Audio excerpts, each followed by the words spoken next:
Hello, Internet. I'm Insane Lane, and welcome to Bad Erotica Book Club.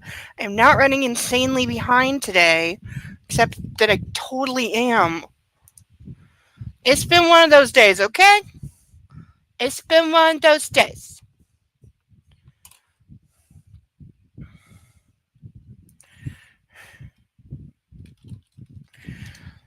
Okay, I woke up late, and then I've been chasing my tail all day, and I'm wearing a dress that's very, very wet and cold, which is actually refreshing because it's been about 1,000,000,000 degrees all day, so I'm liking that. That should keep things cooled down for a little while, which is good.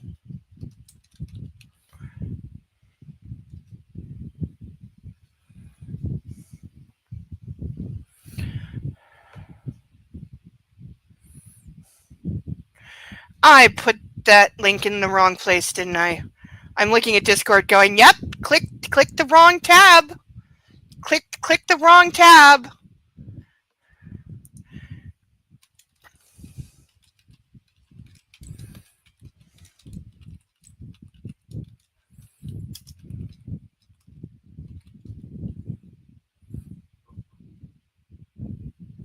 That was not on purpose. That was I was rushing.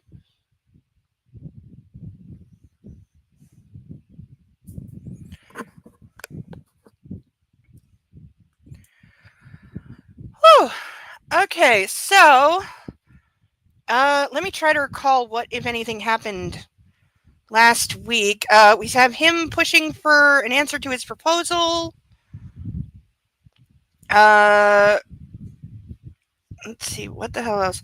Oh, they argued about driving because he's the world's worst passenger because it makes him feel out of control, so it makes him backseat drive to the point where you want to strangle him, which is probably the most human thing we've seen about him yet. And, like, understandable, kind of relatable.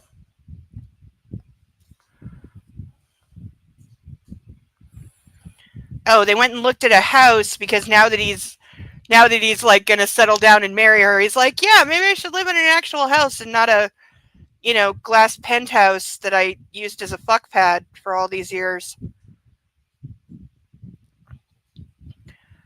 And of course, he wants to tear it down and build something new. She wants to keep the charm of 1920s house, which I gotta say, I'm on her side for that one. I like charming older houses. Like, it's true, they don't build them like that anymore. So yeah, I'd be wanting to keep the character. I'm all for, like, eco-friendly and modernizing and, like, putting solar panels and maybe even a green roof if you can, but keep the charm of it. We also had her speaking to his therapist, which we didn't get to see because this is his point of view, and then he was mad that she wouldn't tell him everything that was said, which he really should have seen that coming. They had more email fighting. Oh yeah, and the permanently in the friend zone Jacob character is going to be dropping off the pictures that he bought in the first book, I think, first or second. I don't remember. He bought pictures of her that were, by the way, her friend is just as, like, disrespectful of her autonomy as Christian Grey is, because he took portraits of her that he apparently either she let him take just because they're friends, like thinking it was just a friend thing, but no, he blew them up like 12 feet high and displayed them at an art gallery and sold them for an insane amount of money, all without her knowledge and therefore without her consent. So I don't know what kind of gallery it is that doesn't, like, make sure he has permission of his human models to display and sell their image before putting them up in a show, but it's that place.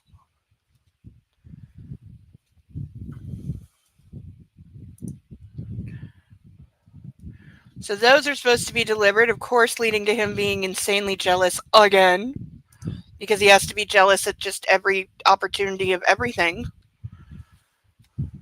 And we are getting to the end of this book. It's only got 2 chapters left. We're going to get through one of them and a bit of the last one tonight. And then next week will be the finale of this book, which seems really fast. Hi, Deacon! Good to see ya! Missed you.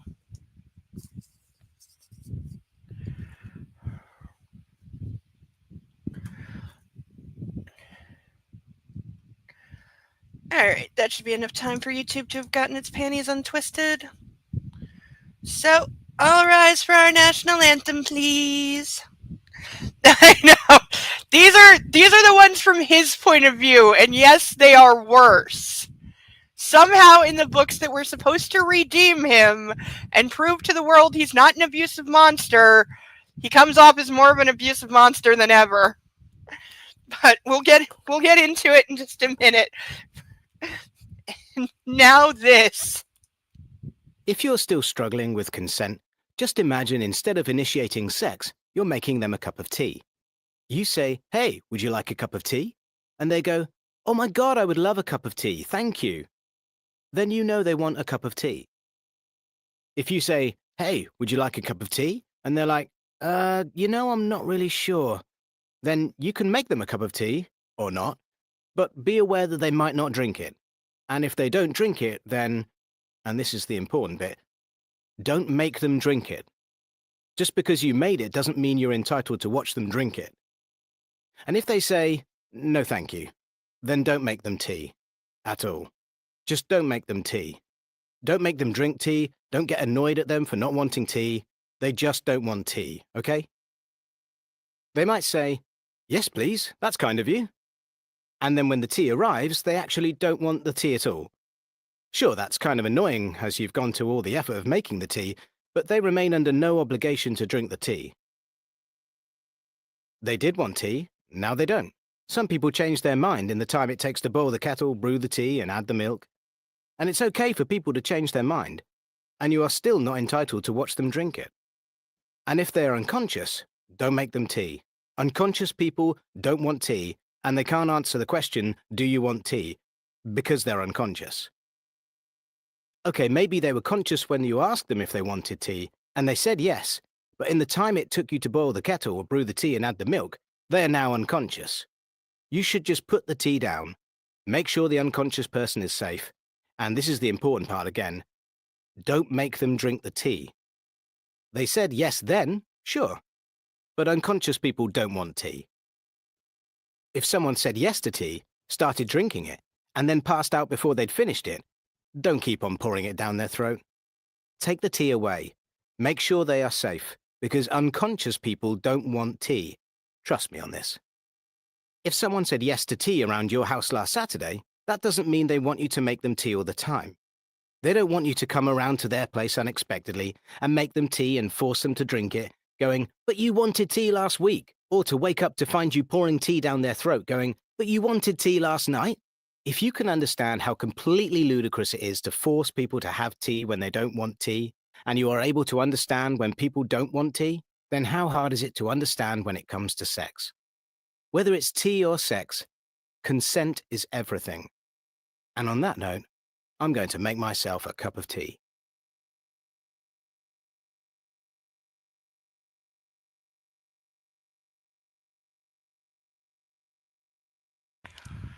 Okay. Hello, Cerebellum. I'm so glad to see you. You're awesome. I love you.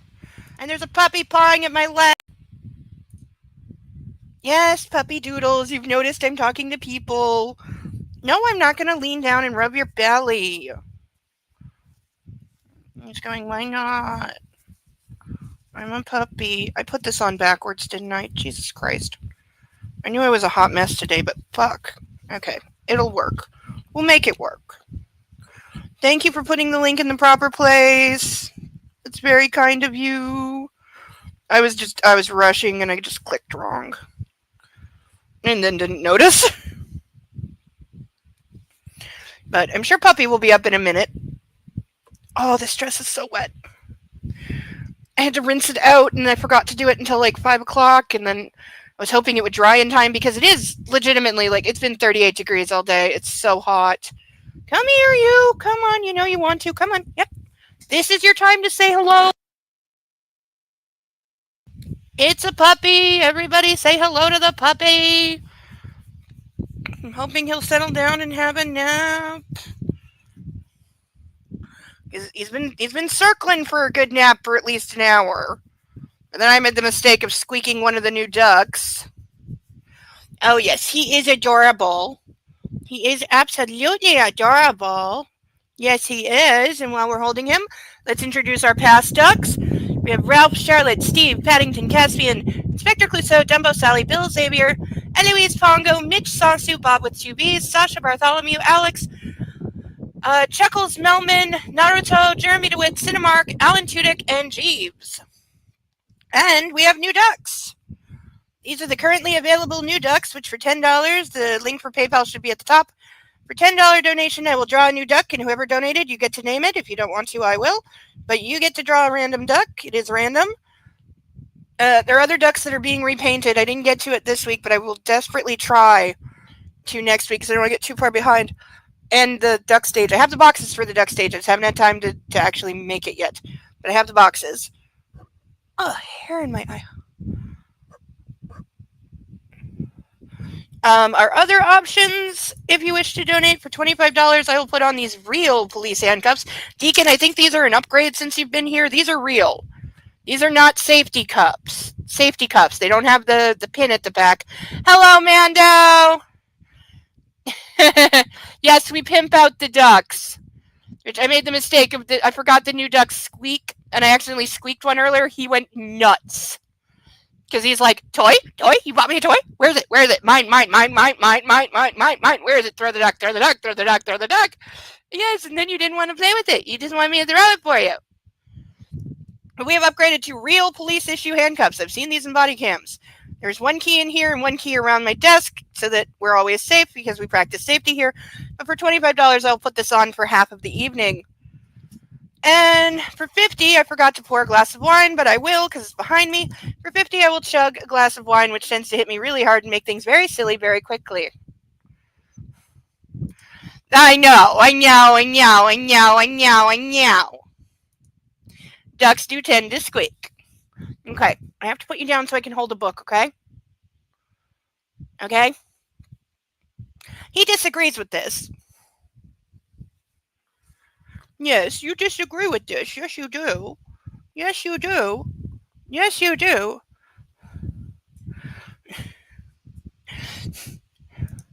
Am I a dom? Yes, I am. Yeah, I've got baton, riding crop, two paddles, leather whip, spike whip, silicone whip next to me. If you'd like any of those shown off, let me know. I will say the silicone one is my favorite. Doesn't make the best sound. The leather one definitely makes the best sound, but this is my favorite. I've had this a long time, and it's good. It's good for like newbies and experienced people.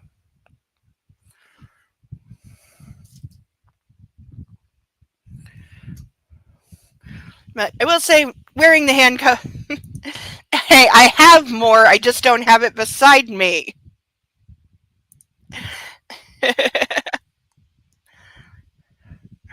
What lady?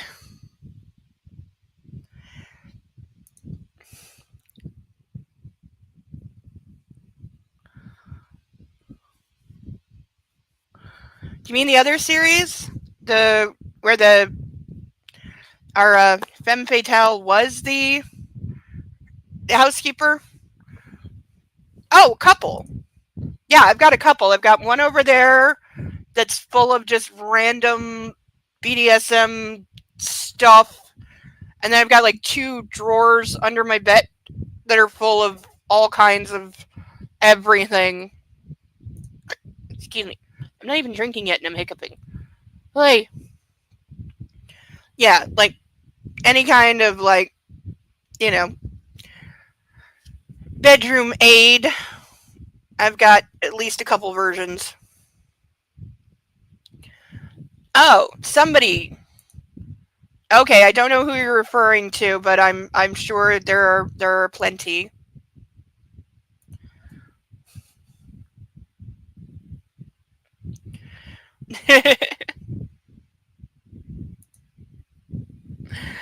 Well, I am a sadist. I don't know about 100%, but I do like pain. One of my favorite lines of all time from Xena is when the character, the Amazon Velasca, is interrogating Autolycus, and he's literally wearing a leather collar, which, if that wasn't like playing into their base, I don't know what it is. But she picks up these sticks and she's like, and she tells him, she's like, I like pain. I like what it does to people and I like what it makes them do. And that is just the best line.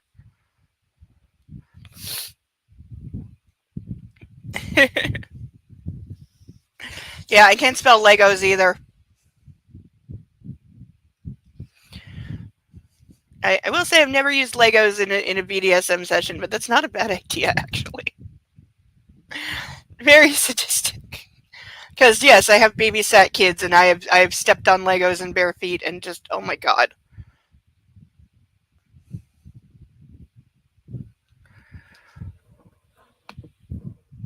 All right, let's get chapter 9. Friday, June 17th, 2011. We're way too close to being on that actual date. Thank you for the new ideas. I wish I had some subs right now. My house definitely needs cleaning. Anna's cry drags me from my sleep. Opening my eyes, I wake. She's beside me and I think she's asleep. Flying too close, she whimpers. The early morning light bleeds pink and bright through the blinds, illuminating her hair. Icarus, she says. Isn't it great when characters talk in their sleep so that other characters know what's going on in their head? Leaning up on my elbow, I check to see if she's asleep. I haven't heard her talk in her sleep for a while. She turns over so she's facing me. Benefit of the doubt, she says, and her face relaxes. Benefit of the doubt. Is this about me? You are the only person in her entire world. You've made very sure of that, so yes. She said it yesterday. She said she was going to give me the benefit of the doubt. It's more than I deserve. Much more than you deserve, Gray. Again, the voice in his head has to be Elena. I plant a chaste kiss on her forehead, switch off the alarm before it wakes her, and get out of bed. I have an early morning meeting to discuss Kavanaugh's fiber optics requirements. In the shower, I think about my schedule for the day. I have Kavanaugh. Then I fly down to WSU via Portland with Roz. Oh, that's going to be the helicopter crash scene. That is good thinking by a kid. Yep. I am mad. I don't want anyone in my room. I'm going to put up an impenetrable barrier that nobody will be able to cross. That was very smart thinking.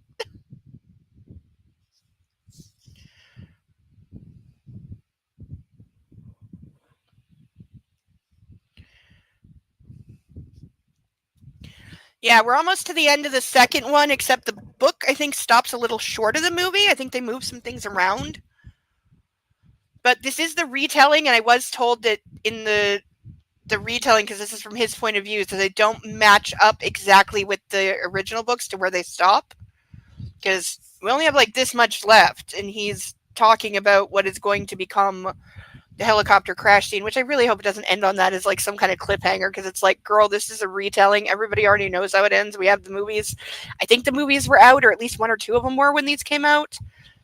I can't remember if these were after or like during the movies, because they got like bad reception because people like were like, he's a monster, and E.L. James took huge offense to that. I mean, she spent 10 years defending her creation, saying that he was not as horrible as everybody says that he is. But she has, so we say, softened on that.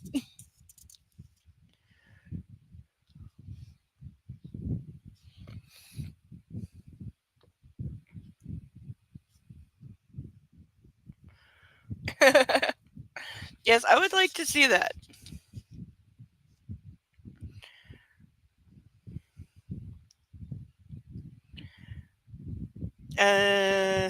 Drinks in the evening with Anna and her photographer friend. And I'll put an offer on the house today. Anna says she loved it. I grin as I rinse the shampoo from my hair. Just give her time, Gray. He did propose in, like, the worst possible way. He was manipulating the hell out of her to convince her not to leave, and then just randomly blurted out, "Will you marry me?" And has been a complete ass several times since.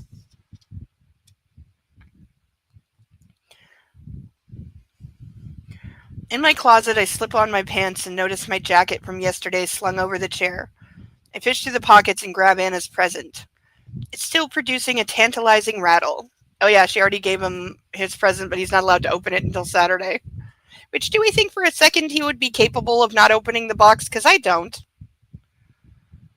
I slip it into my inside pocket, pleased that it will rest close to my heart. She couldn't resist. Couldn't resist. It's way too cliche for him, but she couldn't resist. You're getting sentimental in your old age, Gray. Yeah, he's like 24. She's still curled up asleep when I check on her before I leave. Gotta go, baby. I kiss her neck. She opens her eyes and turns over to face me. In her drowsy state, she smiles up at me, and then her expression changes. What time is it? Don't panic, I have a breakfast meeting. Yeah, she actually, in theory, has a job.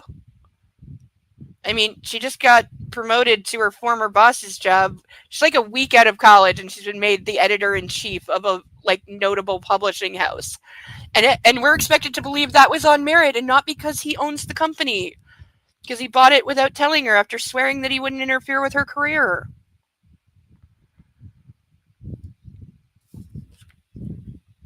Oh yeah. Yeah. He is an irredeemably horrible person. This is why we have headcanon that at least 10 of his former subs are dead and buried and only Taylor knows where the bodies are. And that he roofies her frequently, because that's the only explanation for her behavior. E.L. James, that's who wrote this, not her real name.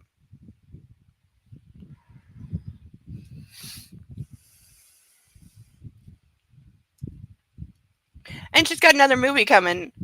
Because the other series, The Mister, is being made into a movie, and there's been updates on the production. Like, there's names getting attached, producers, directors, they're starting to fill out a crew. So it's coming.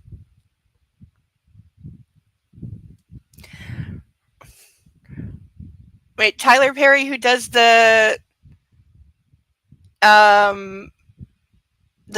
it the Medina? Is that the character? Movies? It's not Psych. No, it's real. The movie's happening, and it's set in London, so they'll be filming in London. I don't particularly care for Tyler Perry. Not that I really know a lot of his work, but I've never found him funny, really. I mean, I admire what he's made of his career, certainly, but it's just not for me. You smell good, she whispers. She stretches out beneath me and encircles my neck with her hands, her fingers trailing in my hair. Don't go. Miss Steele, are you trying to keep a man from an honest day's work? Oh God, are they going to have morning sex? She gives me a sleepy nod, her eyes a little dazed. Desire blooms in my body. We didn't make it one. He's going to reference his cock like any second because we can't go 3 pages without him referencing his cock. Oh, bye, Mando. I don't know who gives these folks money. I can say I did not buy these. People gave these to me. And I had to figure out how to get the third one because I didn't have the third one without paying E.L. James for it, which I did. I mean, I paid somebody for it. I paid a secondhand shop, but I didn't pay E.L. James, and I can at least say that.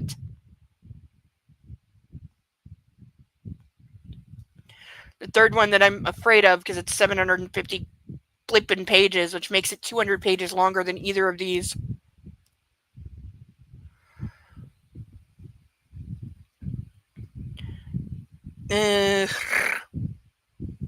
She looks so damn sexy. Her smile is captivating, and it takes all my self-control not to strip off my clothes and slip back into bed. As tempting as you are, I have to go.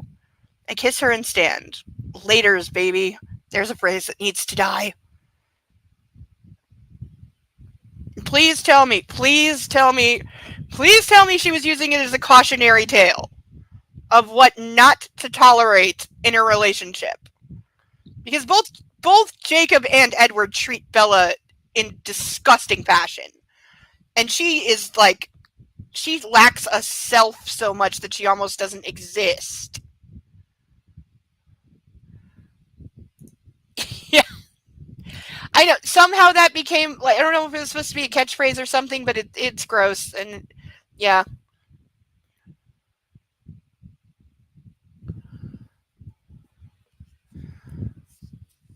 It comes up way too much. I'm honestly starting to think I may add it to the times when we burn a little bit of the book just to get rid of the bad lines and get them interested in reading. Well, it is a very kindergarten level of writing, so yeah, it's good for kids who don't read that much. I can give it that as a very backhanded compliment. And there's a TV series of that coming. Of the Midnight Sun, which is the first book from Edward's point of view, which is where E.L. James got the idea to do the same. Only Stephanie Myers didn't end up doing it after she got hacked, and then eventually finished the first one, which is now being made into a streaming series by, who has it? I think Amazon has it. Somebody bought it. There's fake trailers going around, but the project is real. It's been confirmed. Oh, there's in other TV news today. They've started filming the sequel series to The Handmaid's Tale, which just wrapped after 6 seasons. The sequel series is called The Testaments, and they got fully busted on the front page of the local paper today with a big picture of Ann Dowd dressed as Aunt Lydia with Handmaid's Tale sequel series caught filming in Dundas. So they've been filming for like a couple of days, and all their filming locations have already been outed. There's a website that is listed everywhere that they are supposed to be filming. Yeah, you're gonna have to deal with your fan base a little differently this time.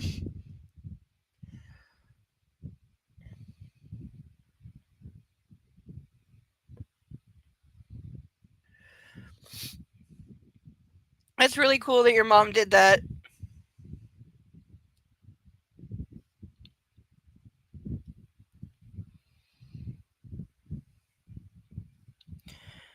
I leave before I change my mind and cancel the meeting. Taylor looks troubled when I join him in the garage. Mr. Gray, I have a problem. What is it? My ex-wife called. My daughter may have appendicitis. Is she in the hospital? They're admitting her now. You should go. Thank you. I'll drop you at work first. Thanks, I appreciate it. Why are we getting rid of Taylor for the day? Something. I don't remember that. Taylor is deep in thought as we pull up outside Gray House. Let me know how she is. I may not be back until tomorrow morning. It's fine. Go. I hope Sophie's okay. Thank you, sir. I watch him zoom off. He's seldom preoccupied. But this is family. Yes, family comes first. Always. Andrea is waiting for me when I step out of the elevator. Good morning, Mr. Gray. Taylor called. I'll arrange a driver for you here and in Portland. Good. Everyone here? Yes, in your boardroom. Great. Thanks, Andrea. The meeting goes well. Kavanaugh looks refreshed, no doubt from his recent vacation in Barbados, where he met my brother for the first time. He says he likes him.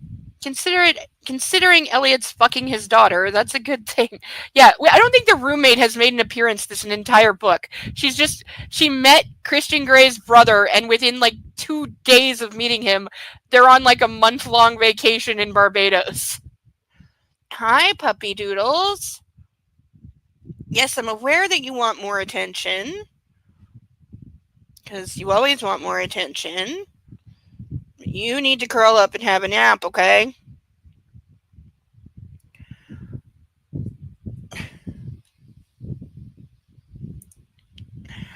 What, the whirlwind romance? Because in Twilight, everybody was hooked up with somebody else. So, when you blatantly rip off all the other characters, you gotta hook people up. Because the roommate is definitely Rosalie. She's the one who doesn't like Christian Grey because she sees him for what he is and calls him on his bullshit. Though she does allow him to break into her apartment.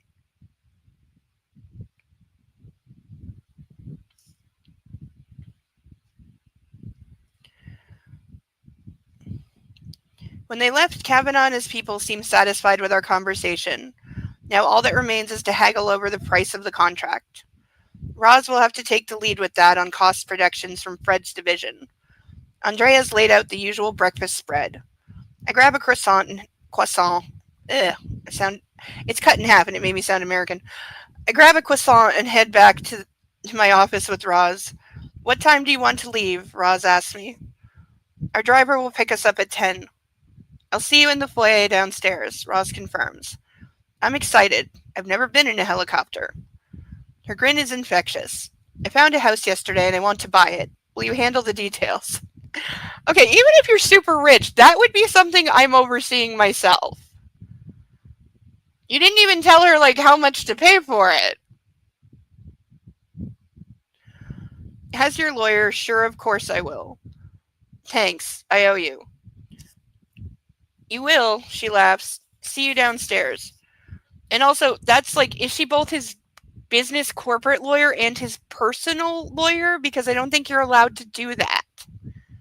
Because there would be conflicts of interest, and buying a house is definitely like a personal thing, not a work thing.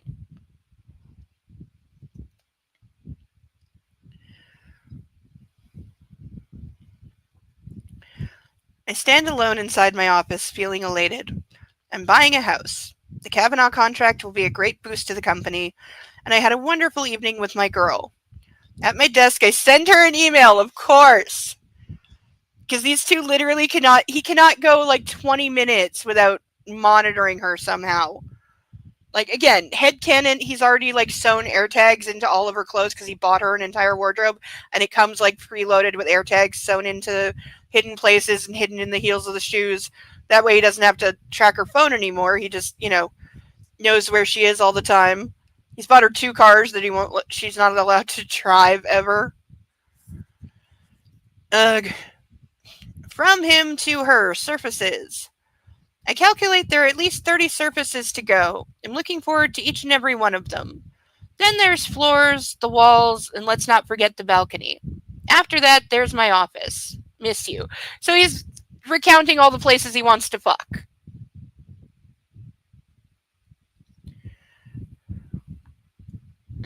Because that is literally all he thinks about. He's either angry or horny at all times. Oh, it is. It very much is. It very much is. There's scenes in this where he's on top of her trying to get some. She's actively telling him no, stop, and he doesn't. And that's without getting into the fact that every time he quote unquote spanks her, they both refer to it as beating or hitting. And she doesn't like it, and he does it anyway. And he does it saying that he's punishing her for some bullshit whatever, even though they've agreed at this point that he's not allowed to dom her. He hasn't changed his behavior at all and still expects her to follow his rules. No, he's not a dom at all. No. No, that's just what he calls himself. But no, he's not in any way, because he doesn't listen and he gets mad if his subs use the traffic lights or the safe word. And he said that his favorite thing is pushing his subs past their breaking point until they break down, like crying completely and screaming. That's what he likes. That's what gets him off. I take a look around my office. Yes, there's a lot of potential here. The sofa, the desk. Yeah, that's pretty much all your options in an office. Hi, it's a doggy. Come here. No, you're not going to paw me and then go belly. Fine, you're being ignored then.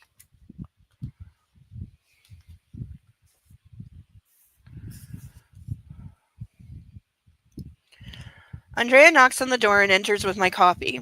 I marshal my wayward thoughts and my body. Yeah, he also has a permanent hard-on. She places the coffee on my desk. More coffee. Thank you. Can you get the realtor for the house I saw yesterday on the line? Sure thing, sir.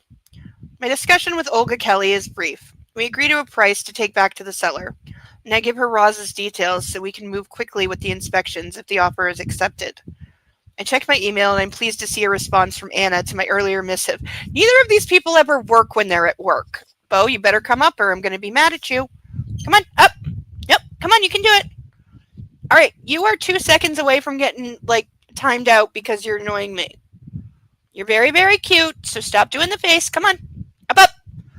Come on, Bo. We've had debates about this. All right, come on. Up, up, up. Come on, you can do it. There we go.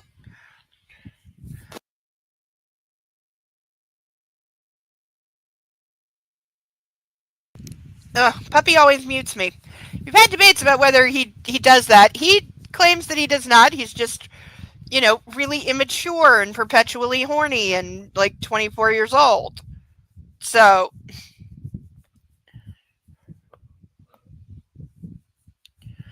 what do you think? What do you think? Okay, can you go on the couch and curl up for a nap, please? Oh, look at this face. Look at this face. Look how cute it is. With its little floppy ears. Your nails need some trimming. He is the worst at cutting his nails. He acts like you're chopping his foot off. Yes, you go absolutely nuts. And I've never ever hurt you trimming your nails. Not once. I have never, accidentally gone too far and, cut him. But he acts like you are, severing his leg.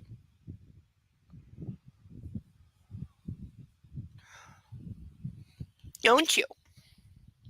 Don't you?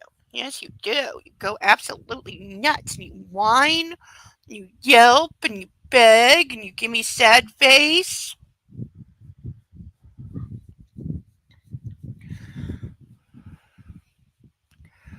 All right. Kitty's sleeping, so you leave him alone, okay? Okay? You go have a nap, too. Usually he'd be asleep by now, but he hears me talking to people and he gets jealous. Yes, because you're just a jealous little baby. You're a jealous little baby. You just wants all of mommy's attention. Yes, you do. Yes, you do. You want all of mommy's attention all the time. Yes, that's why you get mad when the kitty comes to the bed. And then they fight. I've actually woken up to the two of them rolling around on top of me. Yeah, they both got told off for that one.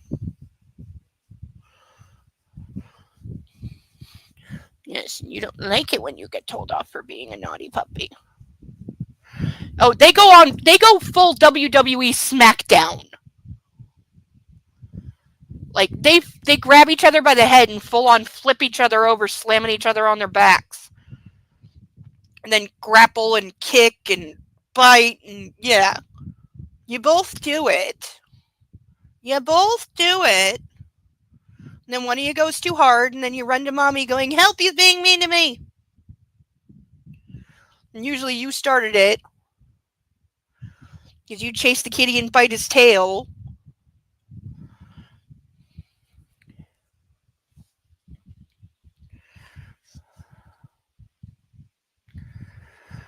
They're both brats. I've seen them both start it. Sometimes the kitty will just be walking by him and just go whack for no reason.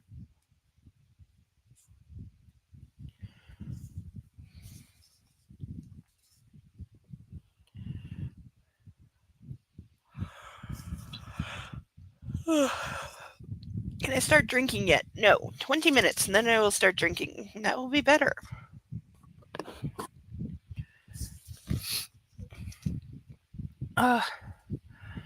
From her to him, romance, question mark. Mr. Gray, you have a one-track mind. Correct! That may be the smartest thing she said this whole series. I missed you at breakfast, but Mrs. Jones was very accommodating. Accommodating. This is one word in between emails. Him back to her, intrigued. What was Mrs. Jones accommodating about? What are you up to, Miss Steele? Probably a lot of things.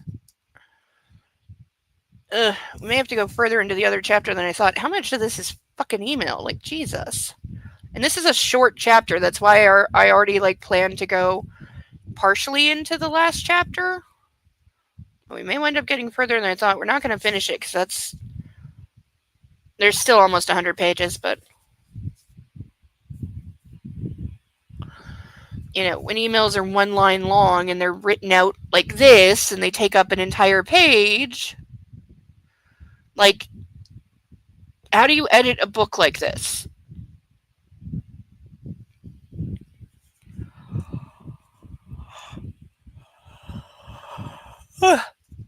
Her to him, tapping nose. Wait and see. It's a surprise. I need to work. Let me be. Love you. Him to her, frustrated. I hate when you keep things from me. He says to the person he's known less than a month and has proposed to. Her to him, indulging you. It's for your birthday. Another surprise.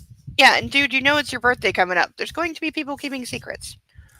Don't be so petulant. Yeah, he needs that, like, on the fridge every morning.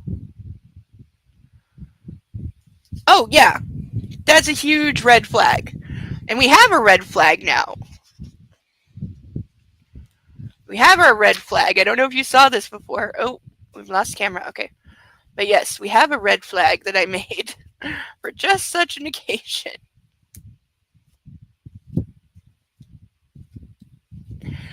But there are times he is a massively walking red flag. Yeah, at the time he proposed, they'd known each other like weeks. And they'd broken up once already.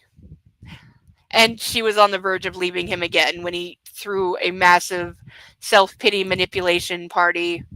Well, it's because she is his virgin cure. Because when he's with her, this literal virgin, that she is his dream catcher. So if she's sleeping next to him, he doesn't have nightmares. And her being naive as fuck and a virgin and not knowing anything about sex or BDSM and letting him do it to her anyway is like his ultimate toy. Like, he treats her like a fuck doll. When they have sex, she doesn't talk or move. You know, and he kind of just takes sex whenever he wants it, which is often. Oh, yeah. But, and of course he's 1,000% possessive and controlling. Like, he doesn't want her to have any friends. He doesn't want her out of his sight, like, ever. Now they have, because there was a bit of a threat for a while, even though that's past, he hired bodyguards who were following her, reporting on her every move to him. Like, yeah, he's kept her, like, under surveillance basically since they met. You know, and as we can see, emails are constantly at work. He calls. Yeah. Like, she hasn't gone 6 hours without being in his presence since they met. Like, the one time she said, I need space, and went to visit her mom, like, halfway across the country, he followed within, like, 6 hours. After swearing he'd give her a couple days. What's NPD?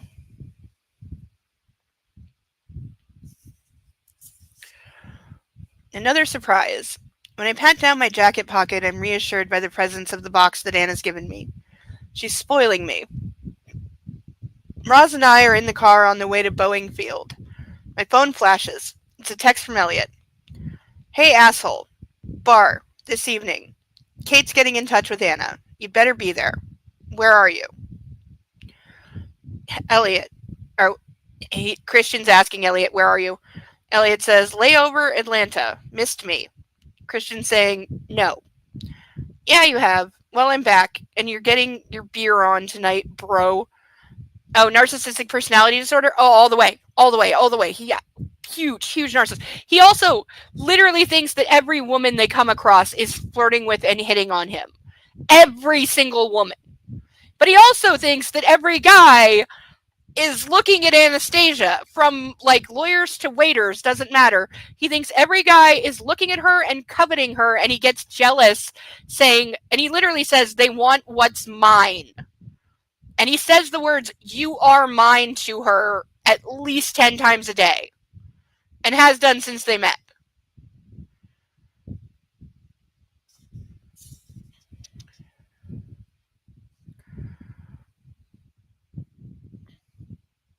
Oh, also, a lot of people have been retconned in these retellings, because in the first series, his brother was like a successful contractor and like older and the mature one. Now the brother is an immature, like skirt chasing doofus who just sluts around, and I don't even think it's been mentioned that he has a job. Also, the sister Mia is like 10 years younger in these. Why, I don't know. It's been a while since I went drinking with my brother, and at least I won't be alone with Anna and her photographer friend. If you insist, safe travels. Laters, dude. Like, do grown ass men, even brothers, really talk to each other like this? Like, I don't have siblings, so I don't know. Our flight to Portland is uneventful, though it's a revelation how giddy Ross can be. She's like a kid in a candy store during the flight. Fidgeting, pointing, nonstop commentary on everything she sees. It's a side of Roz I never knew existed. Where's the cool, collected lawyer I know? I'm reminded how quietly appreciative Anna was when I first took her up in Charlie Tango. When we land, I pick up a voicemail from the realtor. The seller has accepted my offer. They must want a quick sale. What? Roz asks. I've just bought that house. Congratulations. Yeah, because you can just, I mean, I guess, yeah, if they accept the offer, you can just buy a house in a couple of hours, but I think there's, like, paperwork required.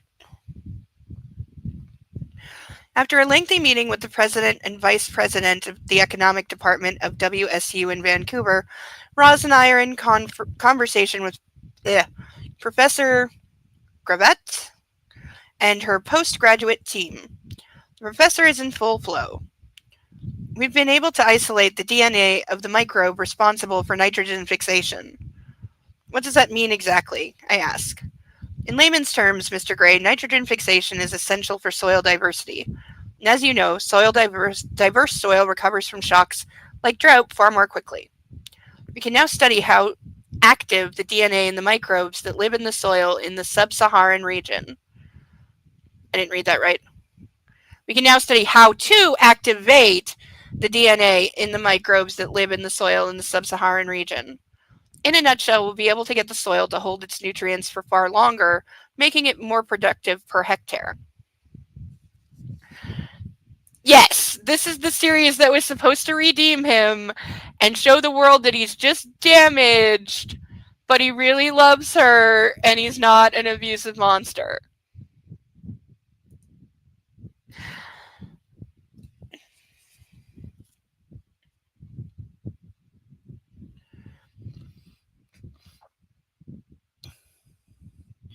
Our results will be published in the Soil Science Society of America Journal in a couple months. I'm betting that is a real publication, because it's just ludicrously enough named to be real.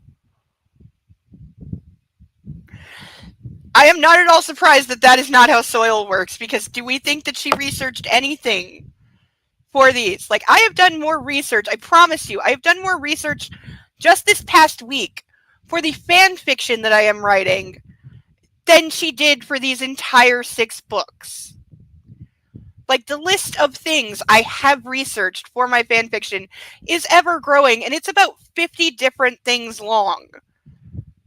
Like, everything from medical devices from the 30s to Pharrell Williams sunglasses to the steps of a Japanese banquet, to expensive silver French cutlery.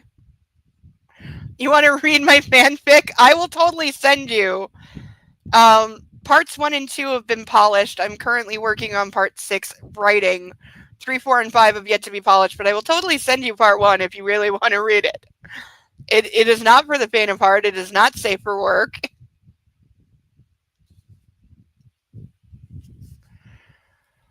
But it is better than this. I'm not claiming I'm up there with any of the great literary greats, but it's better than this. I can say that. Oh, you're a good beta alpha reader? Oh, I need you so much. I suck at editing. I atrociously suck, and I'm dyslexic. So I spent like 3 days trying to get a spell check to understand me on a word, and it's still debatable whether it's a word. But yeah, spell check doesn't always understand me. But sometimes I'm not that far off, and I feel like it's spell check's fault, not mine. Sometimes I'm genuinely in a completely different realm and not even close to spelling what I'm trying to spell.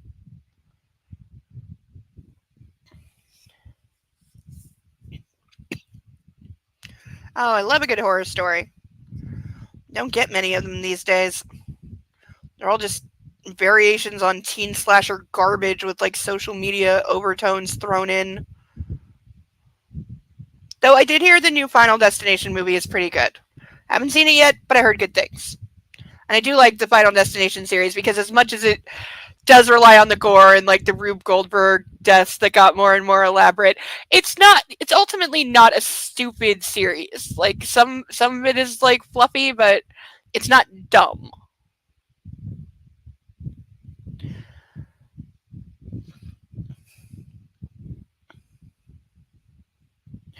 Plus, a lot of people who are in it have gone on to much bigger and better things. Yes! It did traumatize an entire generation about the logging trucks. Yes, what Jaws did for the ocean, Final Destination 2 did for driving behind a logging truck. I don't even drive and I have that fear. And it's worth noting that the guy who wrote the second one said he wrote it because he himself was on the highway driving behind a logging truck, and it just occurred to him, if one of these chains snaps, what would happen? And that's where the whole movie came from. He also said that originally they planned to use real logs, and then he discovered that real logs don't really bounce the way he wanted them to. So it was all CG logs.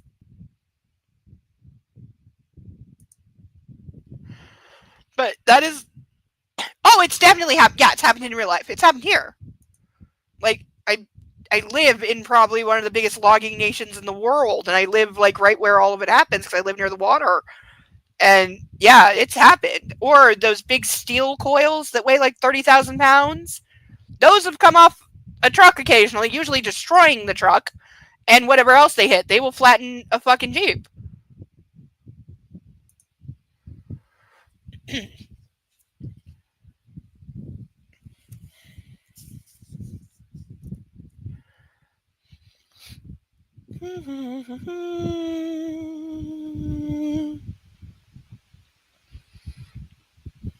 In a couple of months, we're sure to double our funding once the article comes out.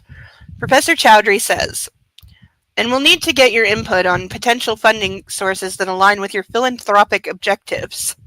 This is reminding us that he has this I want to feed the world and end world hunger thing that's supposed to make him a good person, but it so rarely gets mentioned.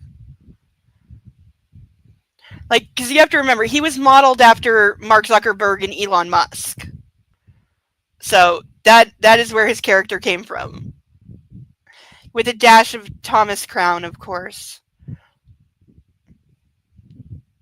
Like, if you watch the Thomas Crown Affair, you will see entire scenes directly ripped off. Like, the gliding scene, when in the first book he takes her gliding, that whole scene is directly ripped out of Thomas Crown Affair. Oh, and his character's also Richard Gere from Pretty Woman, because he buys companies and sometimes sells them off for pieces, and it's about money and making money. And yeah, he's basically just pieces of whatever E.L. James was watching on TV.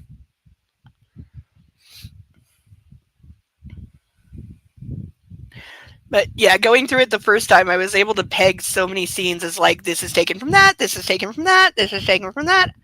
And yeah, there's nothing original. It's just she saw a cool scene in something else and wrote her own barely changed version of it. That and a lot of name dropping and product placement that she was hoping would make it into the movie that very little of it did, because most companies were like, no, I don't want to be in those movies, don't use my product. Of course, I say, offering my support. Oh, and the other book, the one that's currently being made into a movie, that had even more freaking product placement and the names of like over like 30 different uh singers and rappers. She basically wrote the soundtrack into the book. But with the Mister, you can definitely tell that she wrote it intending for it to be turned into a movie, because it reads a lot more like a screenplay than a novel. Which also makes me laugh my ass off that after spending 20 million on the rights, Universal paid her another 10 to write the screenplay herself.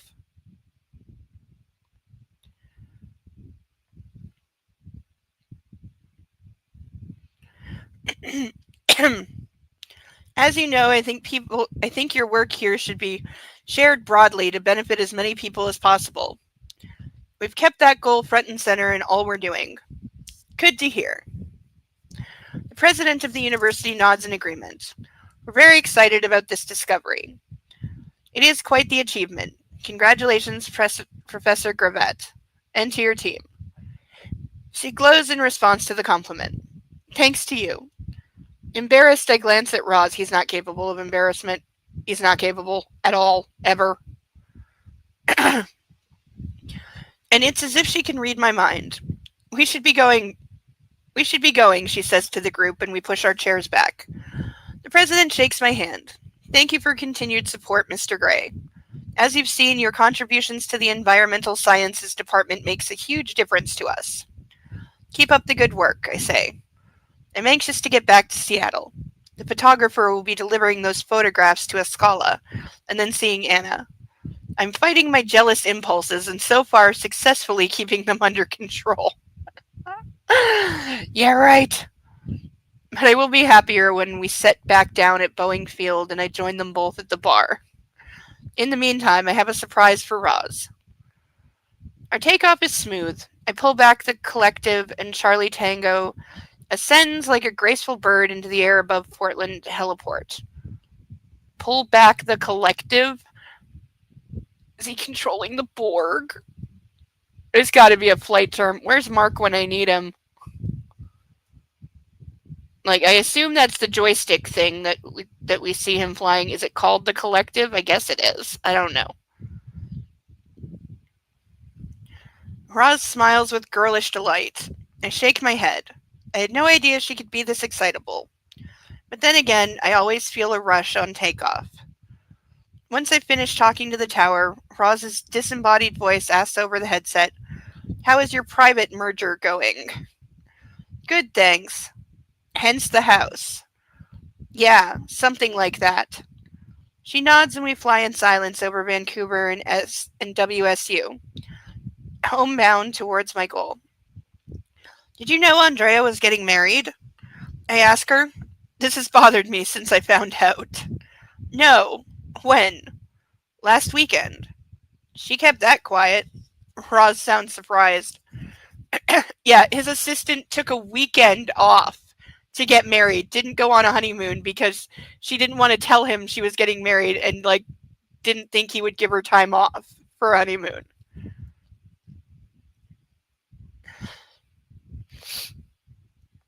She says that she didn't tell me because of our non-fraternization policy. I didn't know we had one. It's a standard clause within our employment contracts. Seems a little harsh. She married someone in-house? Damon Parker. Engineering. Yes. Can we help him with a green card? I believe he's on an H-1B visa at the moment. That was not the one to pick for these books.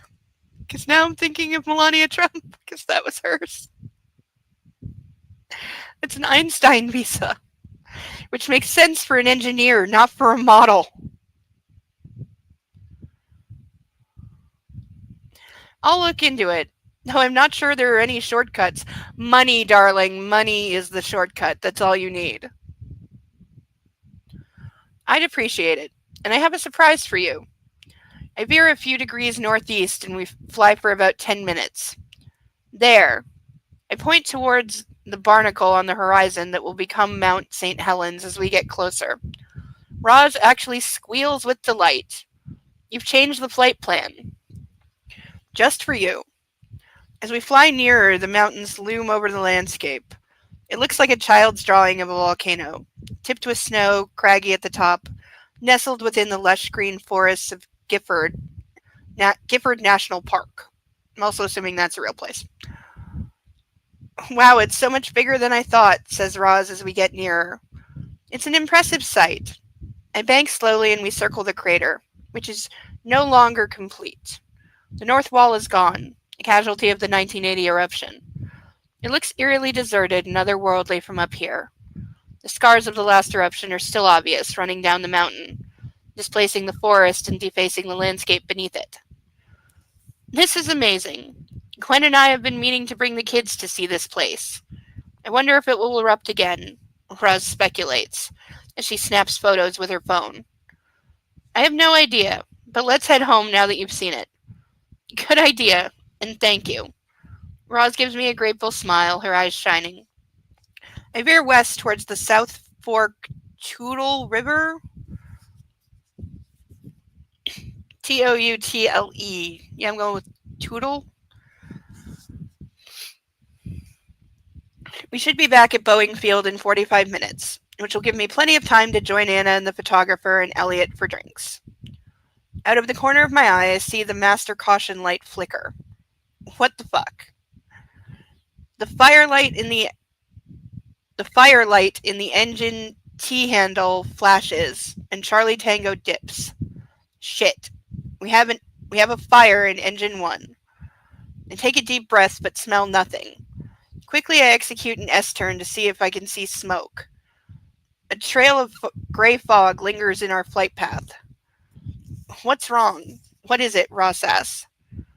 I don't want you to panic. We have a fire in one of the engines. What? Yeah, that would be my response. She clutches her purse and her seat. I shut down engine number 1 and blow the first fire bottle while deciding whether to land or carry on with one engine. Charlie Tango is equipped to fly with a single engine. I want to get home. I give the landscape a quick sweep, looking for a safe place to land should we need to. We're a little low, but I can see a lake in the distance. A silver lake, I think. It's clear of trees at the southwest end. I'm about to radio a distress signal when the second engine fire light flashes. Motherfucking hell. My anxiety balloons and I clench my fingers around the collective. Fuck. Focus, Gray. Smoke filters into the cabin and I open my windows and quickly check all the instruments. The dash is lighting up like fucking Christmas. And it may be that the electronics are failing. I have no choice. We're going to have to land. And I have a split second to decide whether to kill the engine or keep it going to get us down. I hope to Christ I can do this. Sweat beads on my brow and I dash it away with my hand. Hang on, Roz. This is going to get rough. Roz makes a wailing sound, but I ignore her. We're low. Too low. But maybe we have time. That's all I need. Some time. Before she blows. I lower the collective and reduce the throttle to idle, and we auto-rotate, diving down, and I'm trying to maintain speed to keep the rotator spinning. We hurtle towards the ground. Anna. Will I see her again? Fuck. We're close to the lake. There's a clearing. My muscles burn as I fight to hold the collective in place. Fuck. I see Anna in a kaleidoscope of images, like the photographer's portraits. Laughing, pouting, pensive, stunning, beautiful. Mine. I can't lose her. Now do it, Gray. The voice in his head is so quickly. This is supposed to be like compelling, and we're supposed to feel bad for him, and like it's just not there. I flare, pitching Charlie Tango's nose up and dipping the tail to reduce the forward speed. The tail clips some treetops. By some miracle, Charlie Tango stays in line as I increase the throttle. We crash land, tail first, on the edge of the clearing. The EC 135 skidding and bumping across the terrain before she comes to a complete stop. In the middle of the clearing, the rotator's whipping branches off some nearby fir trees. I activate the second fire bottle, shut down the engine and the fuel valves. I apply the rotator brake. I switch off all electronics, lean across and punch the buckle on Ross's harness so it releases. Lean further and open the door. Get out. Stay low. I roar, and push her so she scuttles out of her seat and falls to the ground. I grab the fire extinguisher beside me, scramble out my side, and run to the back of the cabin to spray CO2 over the smoking engines. The fires are quickly subdued, and I take a step back. Roz, bedraggled and deeply shaken, stumbles over to me as I stand and stare with horror at Charlie Tango, my pride and joy. In an uncharacteristic show of emotion, Roz throws her arms around me and I freeze. It's only then that I notice she's sobbing. Yeah. Hello. Celeste, can't say your name, 9? We are reading this book. Because it is atrocious and we like to make fun. Oh yeah, that was always the intent. He was always supposed to be the white knight, the big strapping hero. Always. Like, that is why she was so offended that, people took him for the monster that he's written as. But yeah, he's supposed to be the guy that is the big strapping hero, but he just doesn't know it because he doesn't believe in himself, because he's damaged from having a crack whore mother, so he thinks he's unlovable, and he's supposed to have all this like hidden shame and stuff, even though that's completely not in his character. It's written absolutely nowhere. He's just a douchebag. Yeah, he's just a complete asshole douchebag the entire time. They probably have some things in common. Didn't he write like a terrible book?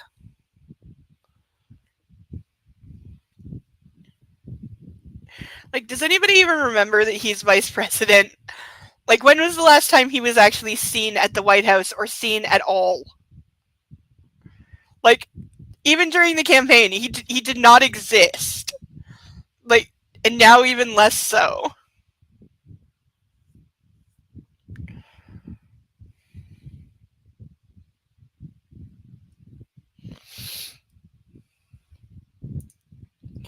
And somewhere is still pissed at him.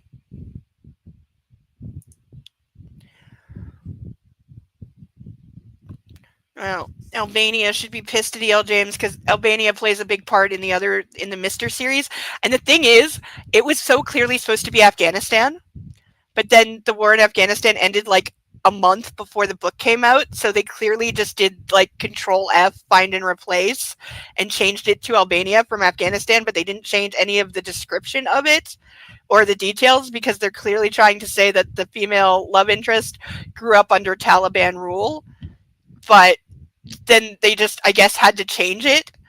But all they did was change the name, but it makes no sense with actual Albania.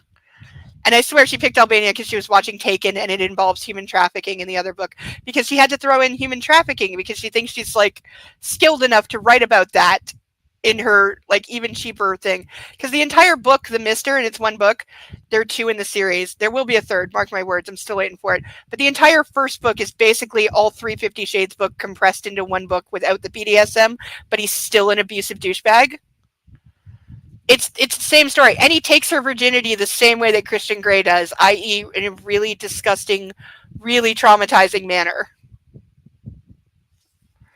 And they have the same like length of time of relationship before they get married. The second book is actually them married. Yeah, as we were reading it, I had a tally sheet of every time that leading guy yells at her, physically grabs her, physically picks her up, drags her, um, controls her body, like demands sex. Yeah, it. Um, Anytime he was like racist or demeaning to Albania,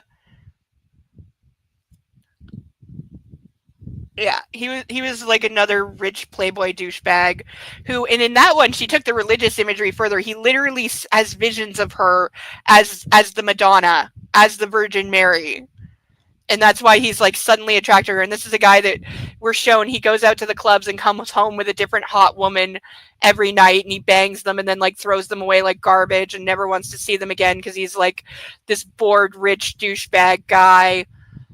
He's basically Russell Brand's character from Arthur, just worse and not funny.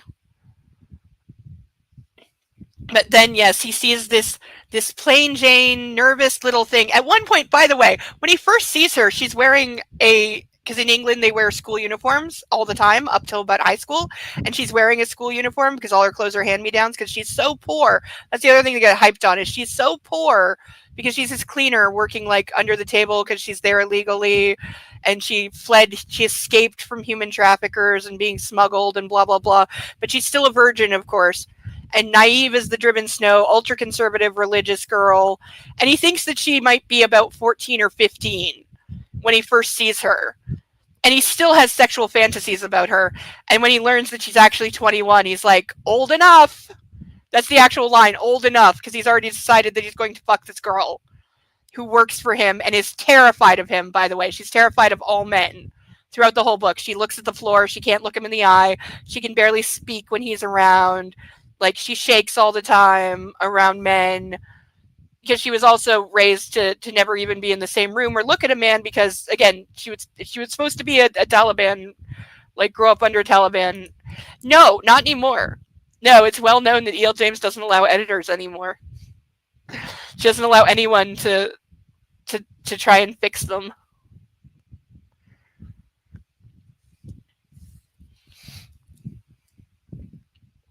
And it shows because there were typos in it. But yeah, when we did take to every time it was Albania was mentioned, we changed it into Afghanabania because that made way more sense.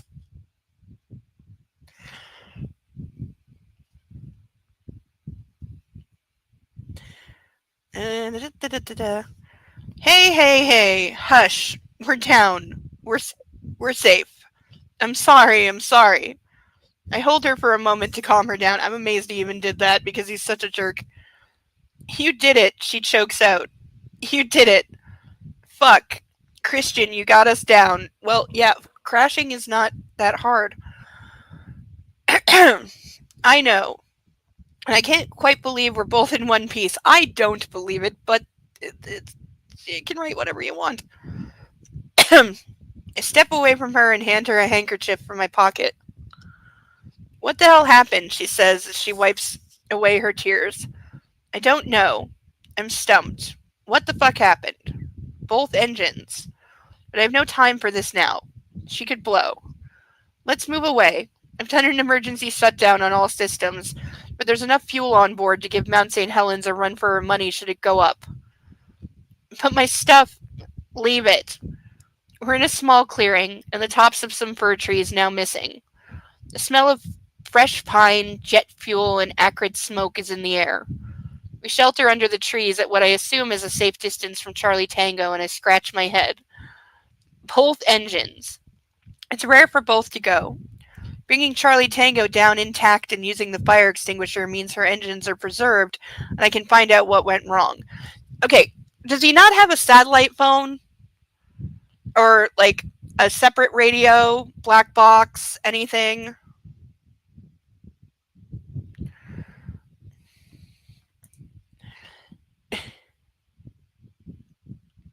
She wrote a book.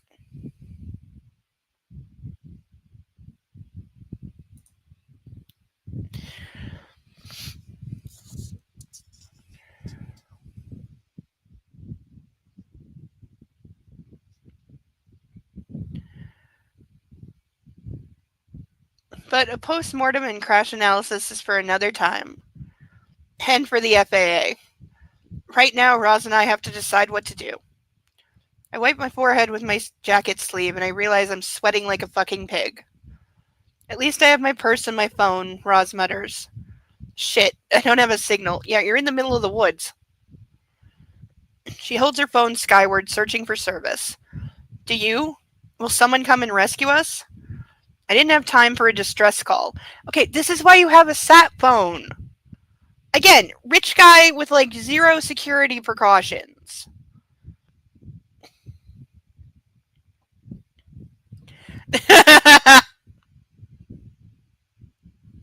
Yeah, reading these is definitely meant to summon something.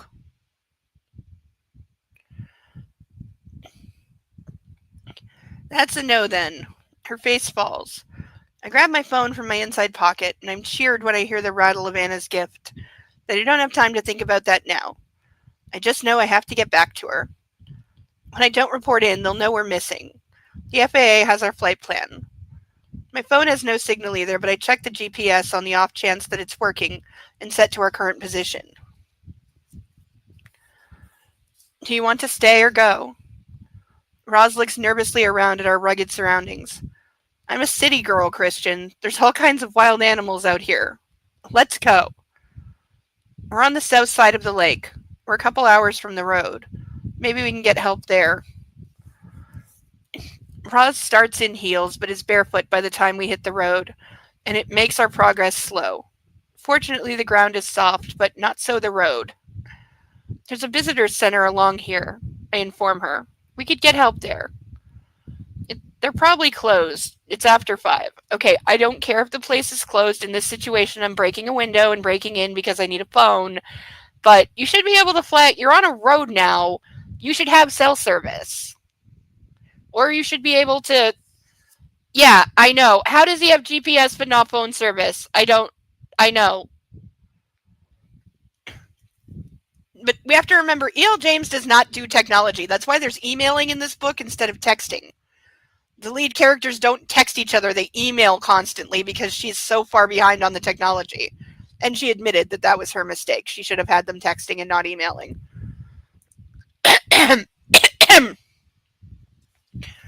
I need a drink.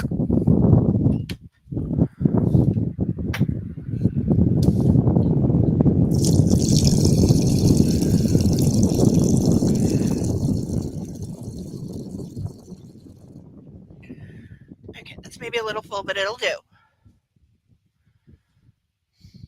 It is, but I regret to report that the original 50 Shades, and someday, like, make no mistake, now that Twilight is getting a streaming series out of the Midnight Sun book, the reverse telling of Edward's point of view, these are going to get made into something. These are going to get picked up and be on streaming within the next 10 years. I promise you they will. Probably 5 years. Somebody is going to do, like, as a TV series, a streaming series, the books from his point of view. Somebody will do it. Because money. Oh, yes. And for anyone who missed my self-promotion earlier, there is a PayPal link at the top. $10 gets a duck that you get to name. $25 I will put on cuffs for the rest of the evening. And for $50 I will chug this all in one. Hopefully all in one. I reserve the right to vomit. But usually I can do it.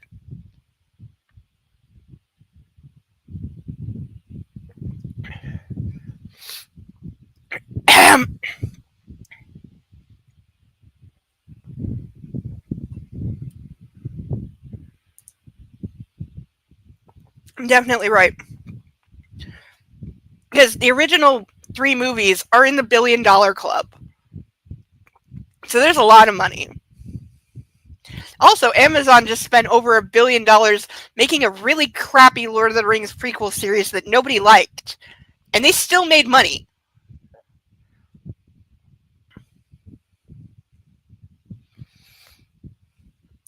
That is a good question. I don't know. Because trash sells. This has been true of so many things. Trash really sells. Stupid really sells. Cheap romance, flights of fancy, they sell.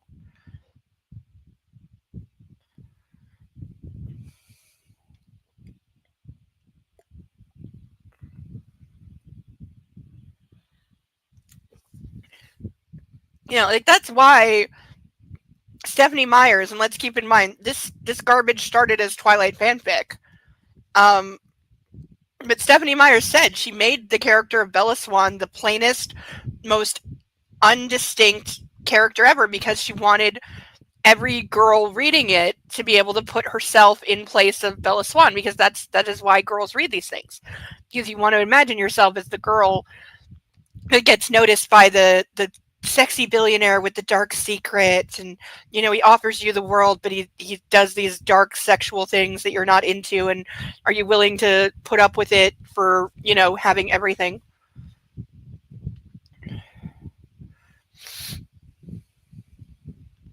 I heard that is good. I've heard good things.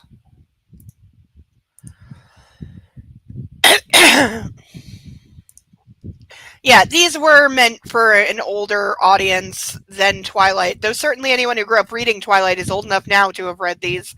I remember when these came out, because when the first movie was like about to come out, that's when they really hit the height of popularity. That's when I read the first one because someone gave it to me, and I was sitting on the bus. I was in high school at the time, and I was sitting on the bus going to school, and I look up, and I counted. There were 15 other people on the bus, all of them women, reading the first 50 Shades book. And I remember, ooh, there goes my chair. I also remember that it was the first, because it's it was considered very pornographic, even though I don't consider it very pornographic at all.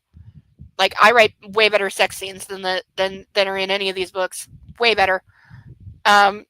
But it was the first openly pornographic book that was so mainstream that I remember seeing on Good Morning America.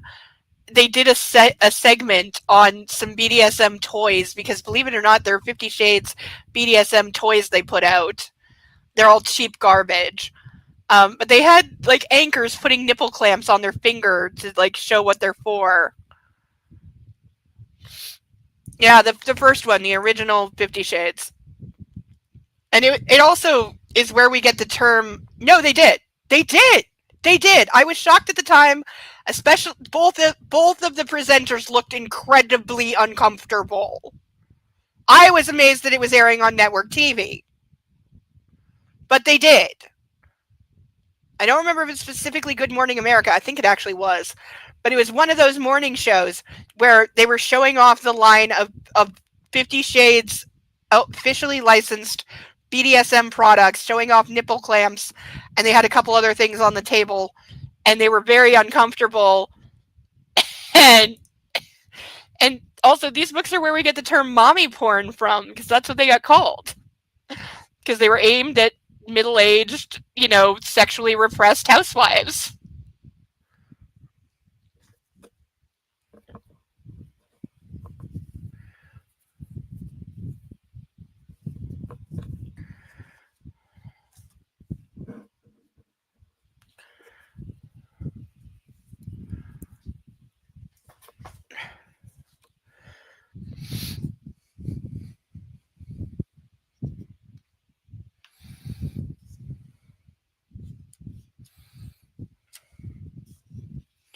Okay, we may get a lot further than I thought, because I'm just going to read until it's time, but...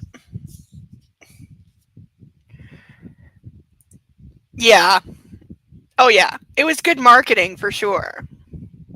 The marketing is what did it for these. Not that they're good. It was marketing. Good marketing can sell anything.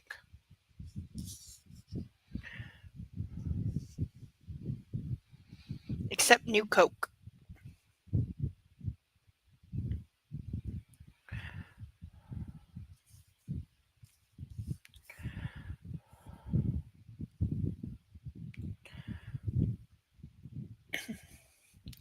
They're probably closed. It's after 5. So you make a book and then sell nipple clamps at Adam and Eve. Yep. And again, as a gift, as a joke gift, people bought me some of the BDSM stuff that was sold under the 50 Shades official tag. I have it. It's over there. And it's all garbage. It's 5-cent, made in China, flimsy. I wouldn't even use it with a noob. garbage. I wouldn't use it in an actual session because I'd be embarrassed. Like, it's stuff that you buy to laugh at a bachelorette party.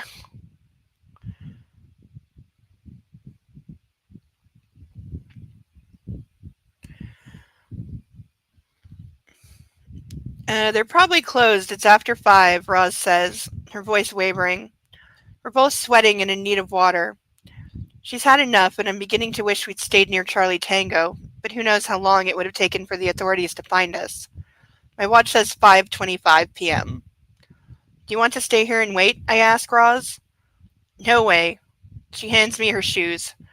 Can you? She makes a twig snapping motion with her fist. You want me to break the heels off?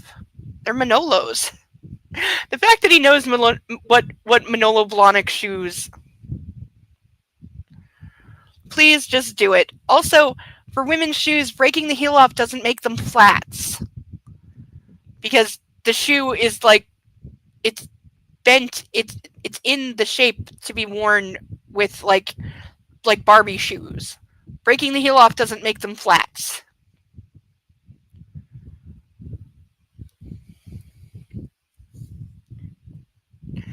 Okay.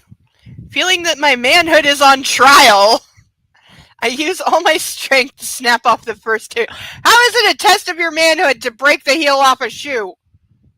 And I've been wearing shoes and had the heels break on me, and had to emergency get a cab home. Yeah, also doesn't know how heels work, because usually they're sewn in. Like, it's not just the block of wood. There's fabric that is usually sewn in, very far in, to the bottom of the shoe, specifically to prevent the heel from snapping off. And if these are Manolos, those are expensive. They're going to be very well made, because if a girl is walking down the street and the heels snap off her Manolo Blahniks, you better believe she's going back to the store and they're getting an earful and probably giving her a refund, because, I paid $1,200 for these shoes and they didn't make it a week. Yeah, I want my money back. And, Manolo doesn't want that rep, so they're going to be, like, stitched the fuck in. You'd have to rip the shoes half apart to get the heel off.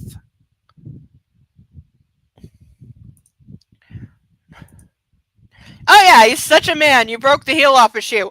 I've done that accidentally. It's not hard. I know, we all can't, but we do.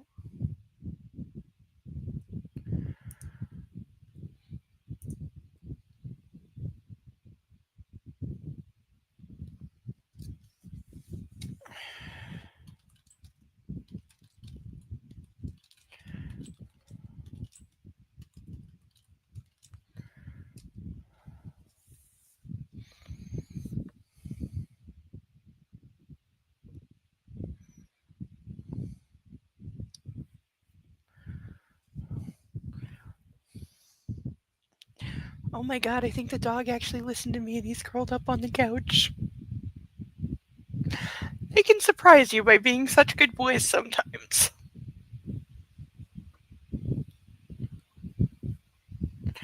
But I'm sure he'll remind me later of, like, Mommy, do you remember that I was really good and I did what you said and I curled up on the couch?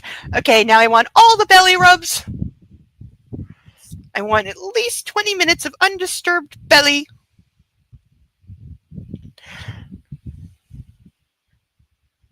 Yeah, he's upside down on the couch.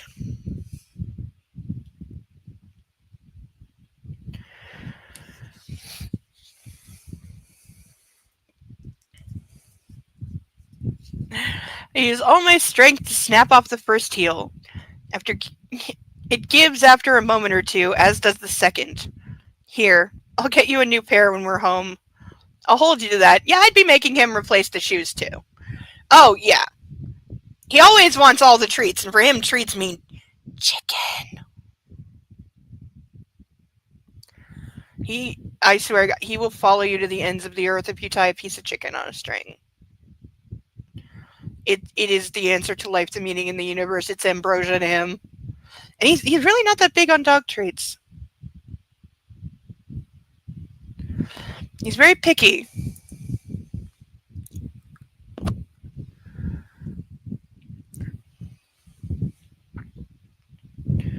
Like, I tried getting him greenies because they're good for his teeth. Uh-oh. Uh-oh. There was, like, negative chance he was actually going to eat them.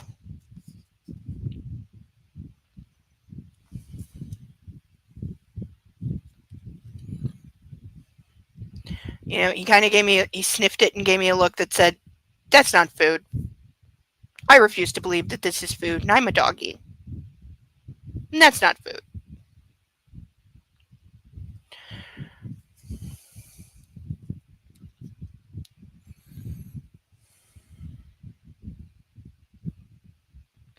I'm not planning to finish the book tonight. We usually go till midnight. It's 9:30 now.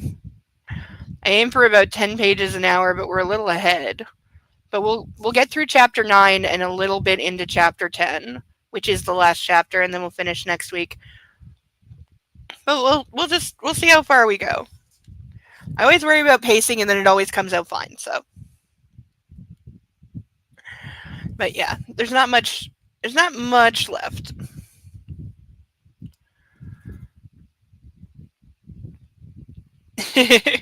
We'll survive together. I'll cuddle you, I promise.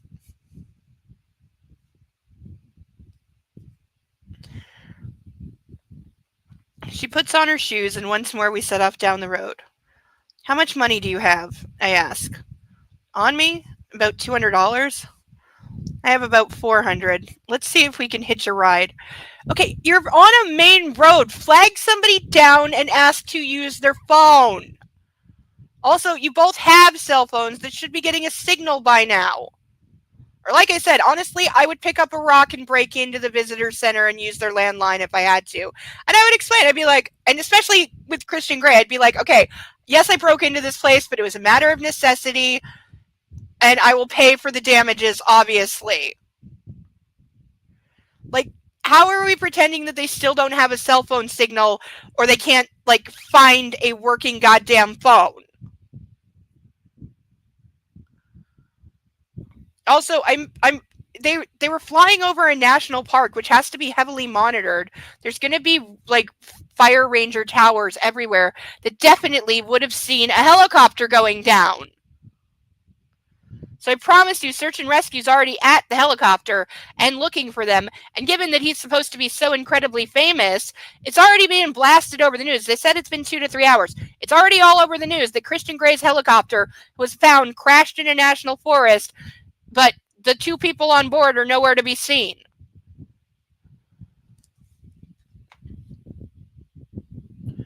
Yeah, that's the answer. I'm rich, bitch. Also, I also don't buy that he only has $400 on him, because that doesn't seem like enough safety for him. His money is like his safety blankie.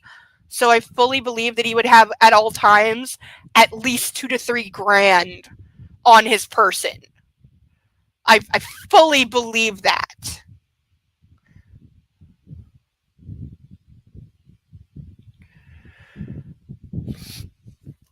Also, again, when this is taking place, he said the GPS on his phone is working. So the first thing the rescue crews are going to do is try to track both of their cell phones.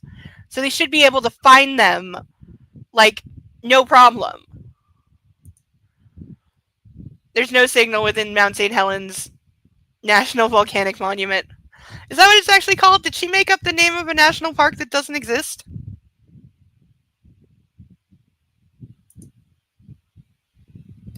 It wouldn't surprise me. Well, actually, it would a little, because usually she name drops real places. She even put in the Mr. series. She even put a real address that we looked up, thinking that it was a fake address, because why would you put a real address in a book that's like really shady and not a nice thing to do? Or we thought it was something that she owned, like maybe it was her address. No, it is not her address. It is a real place. It was just a random address in Chelsea in the UK that I guess she picked out of the phone book or whatever and put in this book as being the house where somebody lived, a relation of hers lived. But it's a real place that somebody really lives at. And I was like, how the fuck do you do that? Like, you don't know what's going to come of it. Like, people are crazy.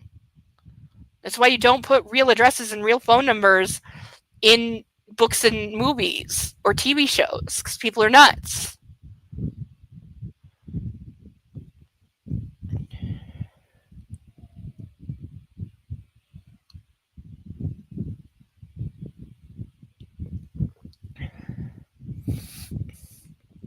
Hello, Zapper136.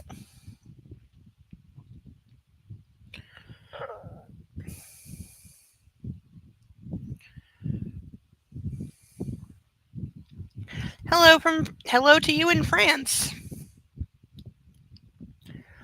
Damso takes me. If that's a song or something, I can't play music. No. His YouTube doesn't like that. And they're really bitchy about it.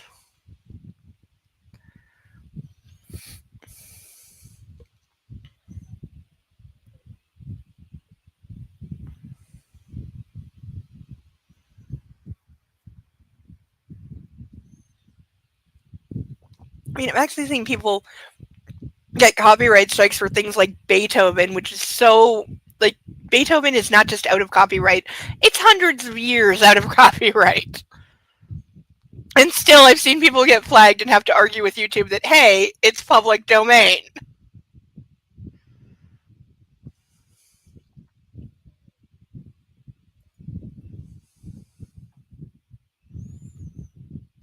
Mm-hmm. On Twitch, you can. Well, it's nice to know that. If I'm ever only streaming on Twitch, I will add background music.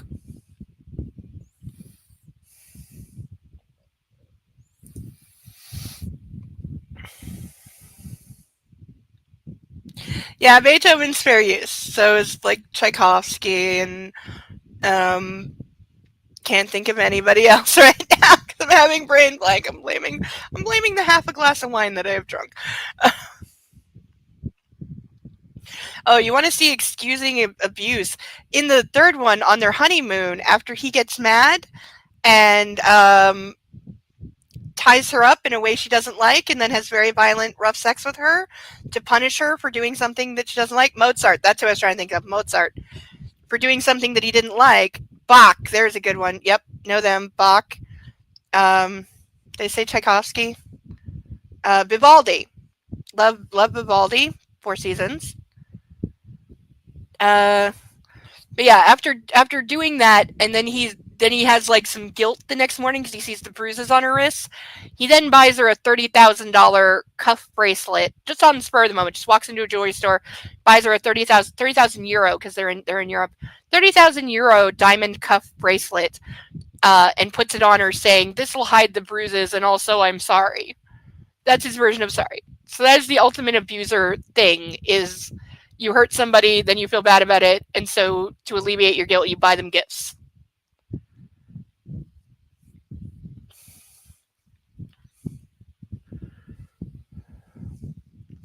Well, and also he's hiding the evidence of his crime. And that's without getting into, because the thing he gets mad at is they're at a topless beach and she falls asleep and her top falls off.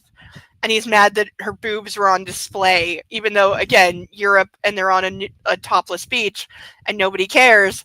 He got mad about it. So after she passes out after sex, which this is the most obvious scene that he roofied her, because he drags her back to the boat they're staying on, pours a drink only for her, demands that she drink it.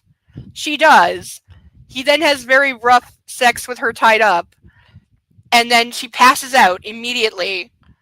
And while she's asleep, he somehow manages to violently bite and leave bruises and hickeys all over her breasts so that she's forced to keep covered up for the rest of their trip because he was mad that her tits were on display. And that is not even like my interpretation of that scene. That's literally what happens. And he fully admits it to her too. He's like, yeah, now you have to stay covered up.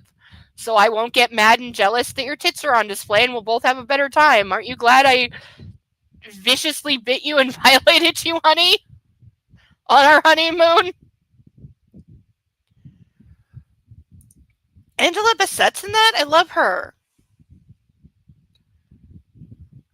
I haven't seen the Tina Turner movie, but I love the actress. I know her mostly from American Horror Story, where she is amazing.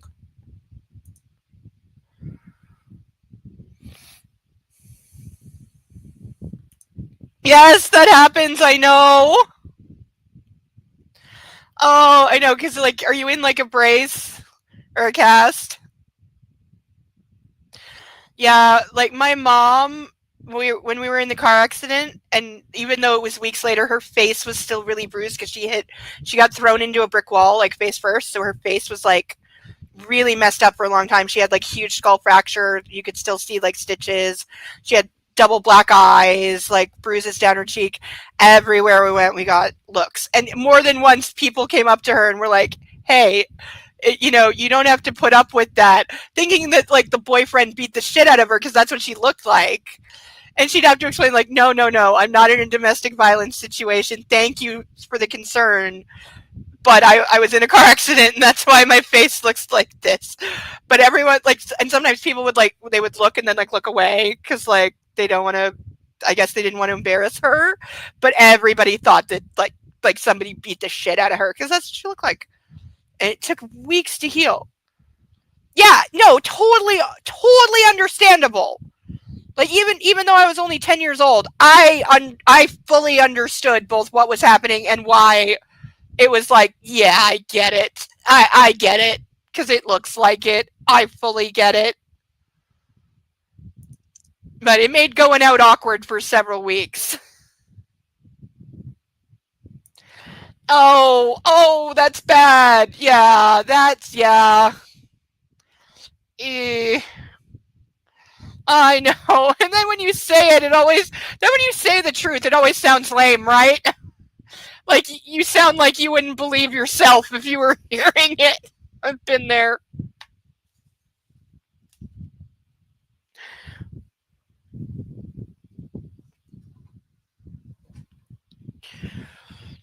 No, not as bad as somebody I knew that had carpal tunnel surgery. So she had bandages from like here to here, and it completely looked like she had tried to, and yeah. But she's like, no, it's carpal tunnel surgery, really.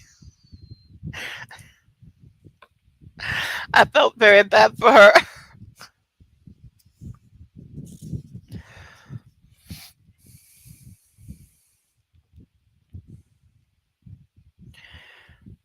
We make frequent stops to rest Raza's feet. I offer to carry her at one point, but she refuses. How far are you going to get carrying a grown woman? I mean, I know we're told he works out every day and he runs and he's supposed to be super fit, but he's not a bodybuilder. He doesn't have mega muscles. So, realistically, how far are you going to be able to carry a fully grown woman, and how much more is that going to slow you down?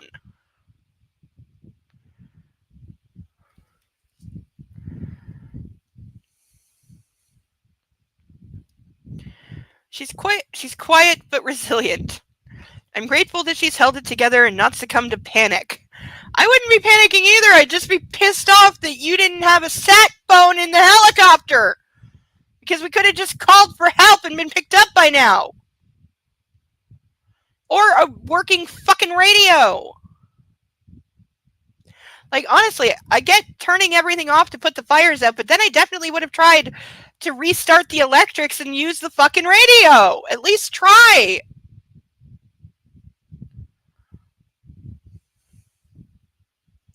And isn't it FAA regulations that you have to have a separate radio that is not tied in to the main electrics? It has to be like independent. Isn't that a thing? I'm fairly certain that's a thing.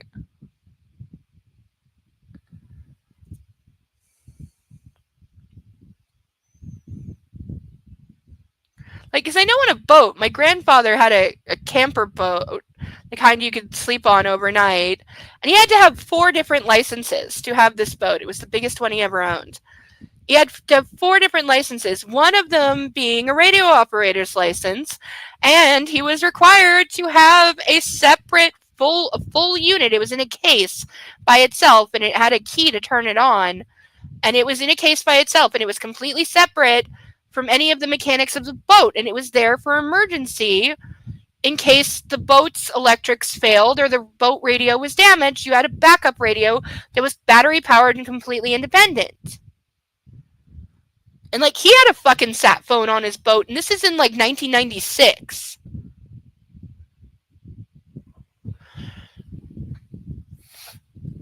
He also needed a captain's license, a boat driver's license, and he had to be at least a level 2 first aider if he was going to take anyone out on the boat, and he was not allowed to take anyone underage out overnight because that would have been a different set of licenses.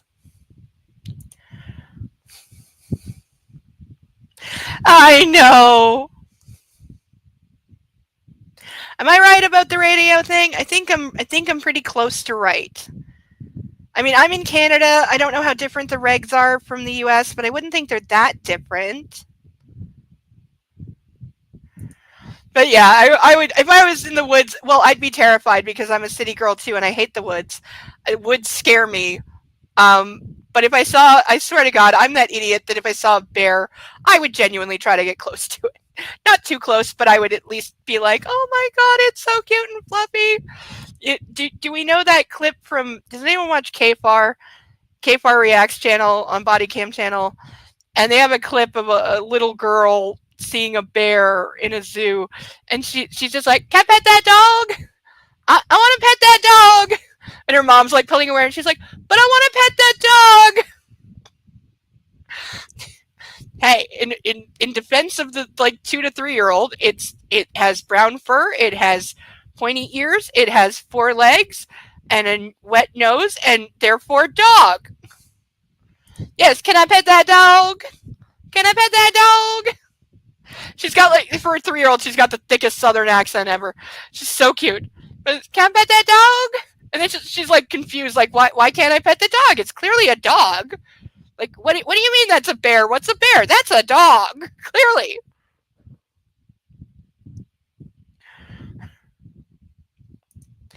Yeah, it's got to be close. Yeah, I heard FEMA's having budget concerns, i.e. they're going bankrupt.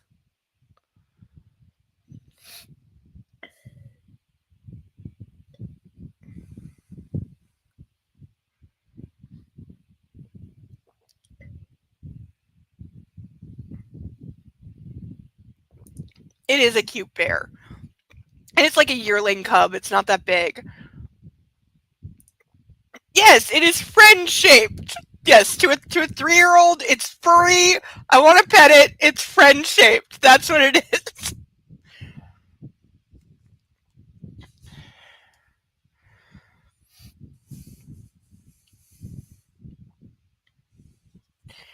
Okay. Need more wine.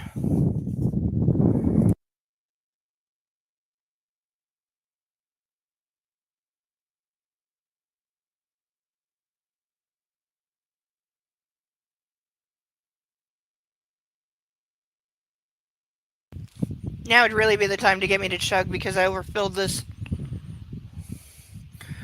The letters started peeling off, so I lost my mark of where I usually stop. I'm gonna have to draw a line on it or something. Oh, what is wet on my desk?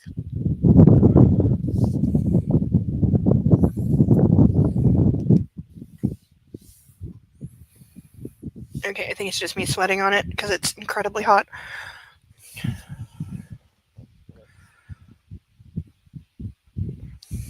And not succumb to panic, but I don't know how long that will last. We're taking a rest break when we hear the thumping rumble of a semi. I stick my thumb out in hopes the vehicle will stop. Sure enough, we hear a grinding of gears and the gleaming rig comes to a standstill a few feet away. The engine rumbling on, growling, waiting for us. It really, really does. It's so much easier once I'm like 2 to 3 glasses in. It really is.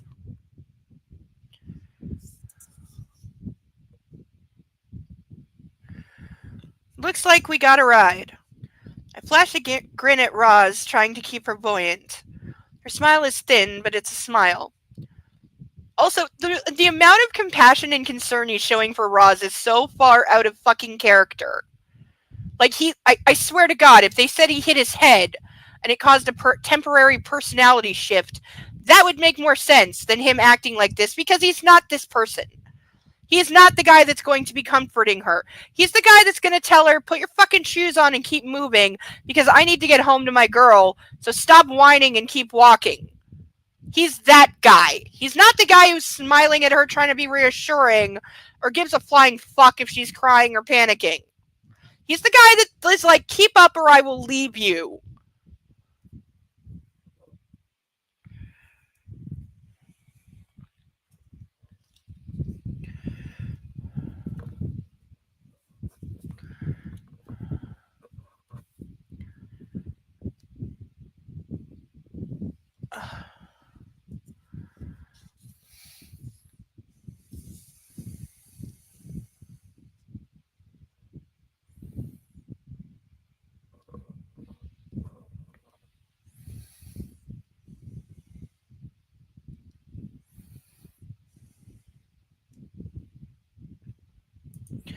No, of course she doesn't know how to write.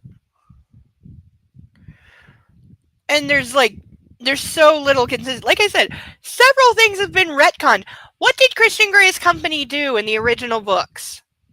In the original books, it was a telecom company.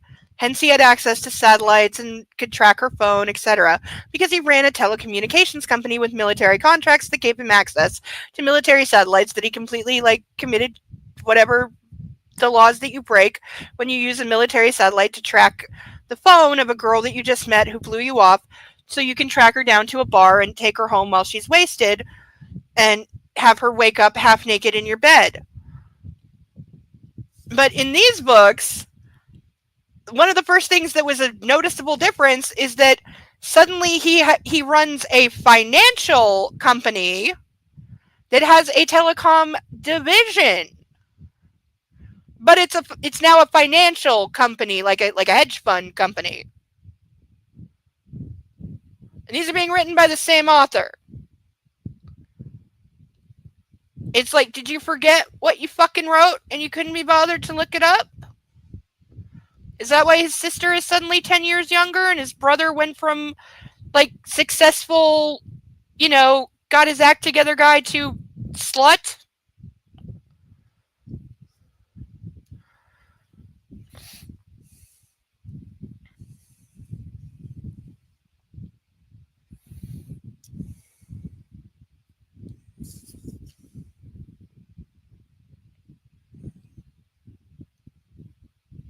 I help her to her feet and almost carry her to the passenger door. A bearded young guy in a Seahawks cap opens the passenger door from inside. You folks okay? He asks. We've had better days. Where are you heading? I'm taking this empty box back to Seattle. That's where we're going. Will you give us a ride? Sure thing. Climb aboard. I'm also going to point out trucks have fucking radios that's definitely working and in touch with somebody. So he can be like, can I use your radio? And be like, hey, I'm Christian Grey. My helicopter just crashed. I'm sure people have noticed by now. Could you please call this number, either his parents or Anastasia? It'll definitely be Anastasia. And let her, call this number. Let them know that I'm okay. I'm in a semi. We're heading back to Seattle. I'll be a few hours, but I'm okay. Roz is with me. She's okay. Call off the search parties. We're okay. Oh, I know the name Peter Thiel, but it's escaping me.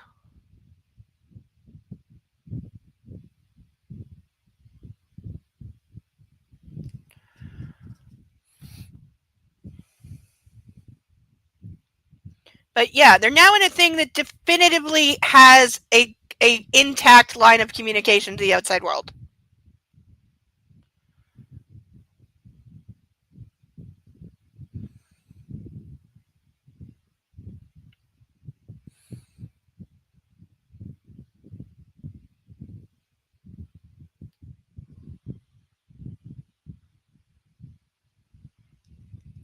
Weird tech bro. Yeah, I've heard the name, but I don't think I know really much of anything about him. Roz frowns and whispers, I would never do this if I was on my own. Yeah, getting into a truck with strangers, I've done it. I'm not saying it's a good idea, but I've done it. It was for, we'll go with entrepreneurial reasons. I help Roz to scramble up and follow her in the cab. Truckers are good business, okay? They tip well and they're generally pretty kind. It's clean and smells like new car and pine forest. Though I suspect that's from the air freshener hanging on from a hook on the dash. That is one thing I say. People always think like the insides of semis, especially the cabs that have like bunk beds and you can live in them, would be filthy. No. Truckers keep their shit fucking clean. That was one thing I always appreciated. And like I said, they pay well.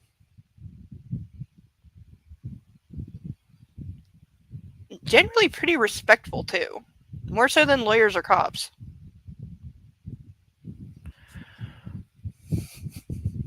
Maybe. I don't know. Maybe.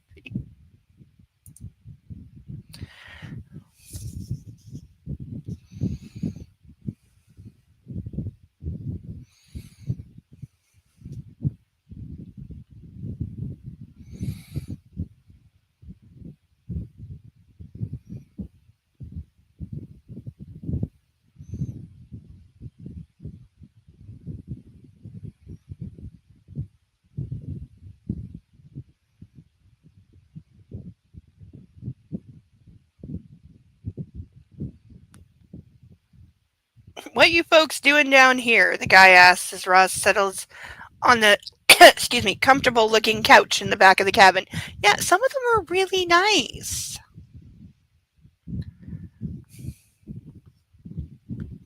Hey Link.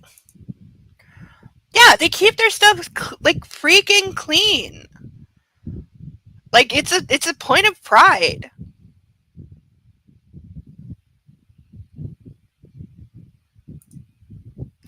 No, this is what's written. This is what's written.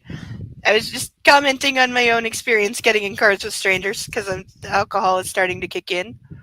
And so I start reminiscing about past experiences.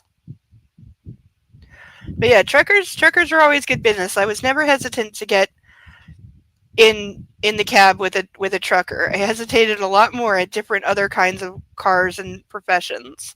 Because you get to read people by their cars after a while. You know who drives what. And by the way they like pull up and whether they honk the horn or not, or they have that entitled possessive look about them that you should always be wary of.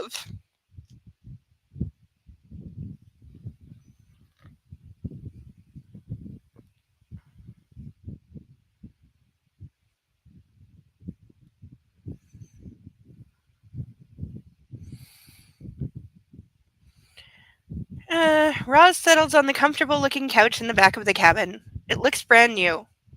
I glance at Roz, who gives me a small shake of her head. We're lost, you know. I keep my answer vague. Why? Okay, he says, and I know he doesn't believe us. But he puts the beast into gear and we rumble off in the direction of Seattle. Name's Seb, he says. Roz. Christian. He leans over and shakes our hands in turn. You guys thirsty? He asks. Yes, we both say at once. Back in the cabin, there's a small fridge. Should find some San Pellegrino in there? San Pellegrino. Roz retrieves 2 bottles and we drink gratefully. I never knew sparkling water could taste so good. Okay, that answers. I was about to say, what the hell is that? Lurking is okay, Link. I often do it myself. I've never understood the point of sparkling water. It's, as far as I can tell, it's just carbonated water. And I detest all things carbonated, so why would you ruin perfectly good water by adding bubbles to it for no reason? The answer is so we can give it a fancy half French name and sell it for $6 a bottle. You are emotional support, Deacon. This is why I've missed you so much. Because yes, you are definitely emotional support. I will cuddle you as an emotional support fluffy anytime. I notice a microphone hanging from above. Yeah, it's a fucking semi. Obviously, it has a radio.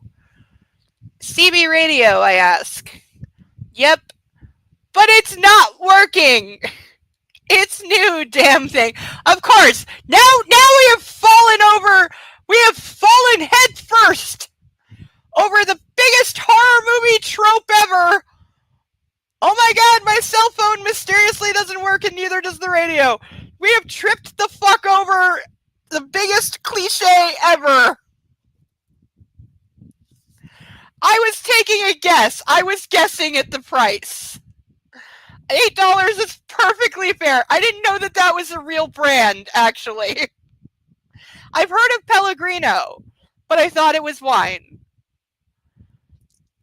So, and like I said, I don't believe and never have believed in buying bottled water. Not that I haven't done it if I'm like out and it's really hot and I desperately need water, but I fucking bitch about it and I buy the cheapest thing possible. And I hate myself for doing it. Because I've been anti-bottled water from the beginning, not just because it's such a goddamn ripoff to ever pay for water, ever. Like, I have no shame of walking up to a place and just being like, can I have a cup of water? Like, and I'm not buying anything. And just, like, walking into a Timmy's or a restaurant and just being, can I please just have a glass of water? And most places are cool with it. Most places don't care. They'll give you a glass of freaking water. Like, in some places, they're actually required to. Like, bars, if you ask for a glass of water, they're actually required to give you water without making you pay for it.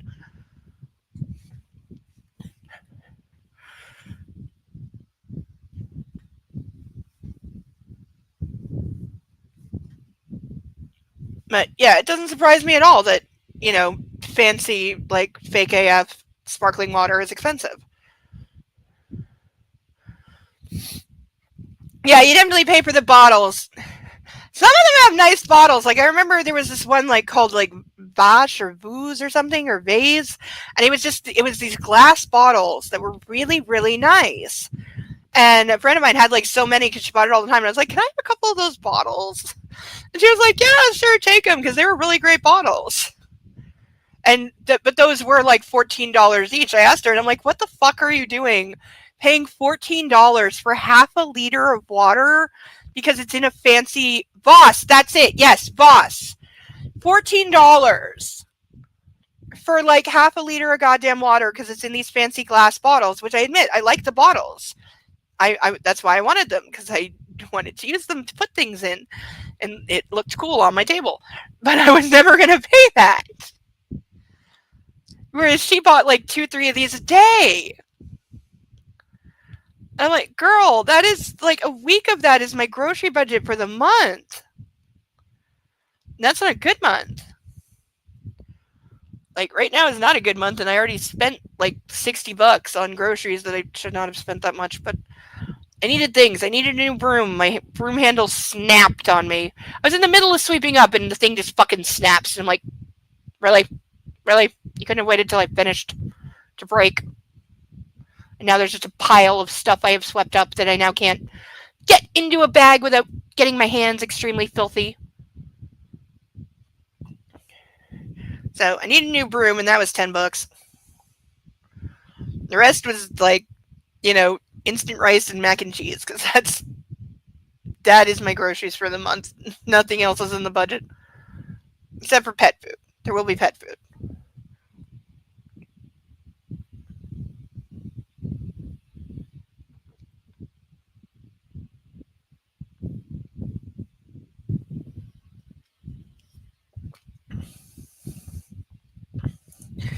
Yep. I didn't like it either. But I price compared several places. That was the best. And also, most places now, the actual, like, the broom part of the broom and the handle, those are two different purchases. So collectively, $10. And that's without even buying a dustpan, because I still had my dustpan. Just the handle broke, and when it broke the threaded part of the broom head with it. It cracked it down the side. So I did try taping it, which lasted for like a minute and a half, and then no, that was not going to work.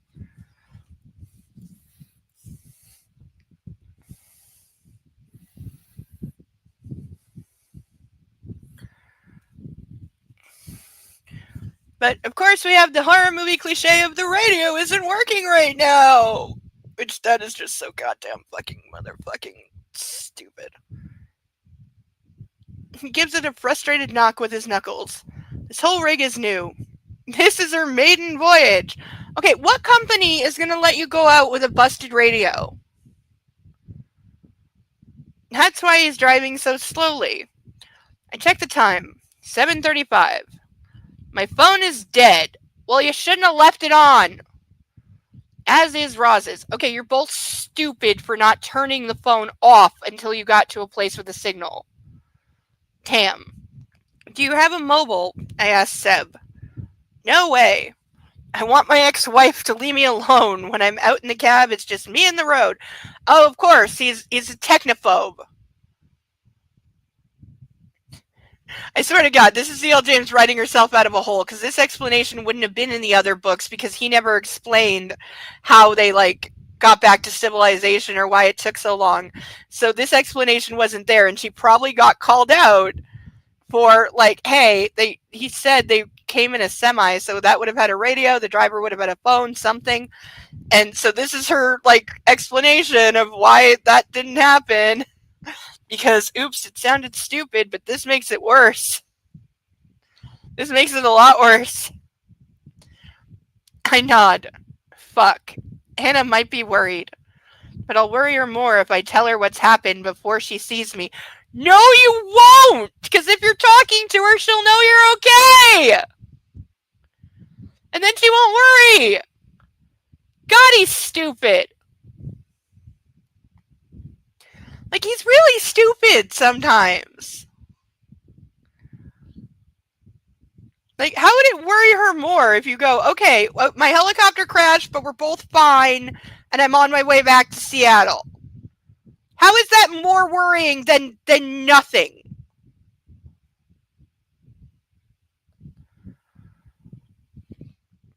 She's probably at the bar with Jose Rodriguez. I hope Elliot and Catherine will keep an eye on him. He's long-distance jealous. Feeling glum and a little helpless, I stare out at the scenery. We'll shortly be on I-5 and on our way home. You guys hungry? I have some kale and quinoa wraps in the fridge left over from my lunch. That's mighty hospitable. Thank you, Seb. I'm sorry, who the fuck did he just turn into for a moment? Because he doesn't say mighty hospitable. Unless he's, unintentionally mocking this guy for being a hillbilly hick. Which he totally would. Yes! She wrote him like that. Yeah. No, when we were reading the first books, one of the things we kept saying is somebody needs to check on E.L. James and make sure she's okay. Because if this is what she thinks a good relationship is and she's married, I'm very concerned about her husband. Quinoa. Yes, kale and quinoa. Quinoa.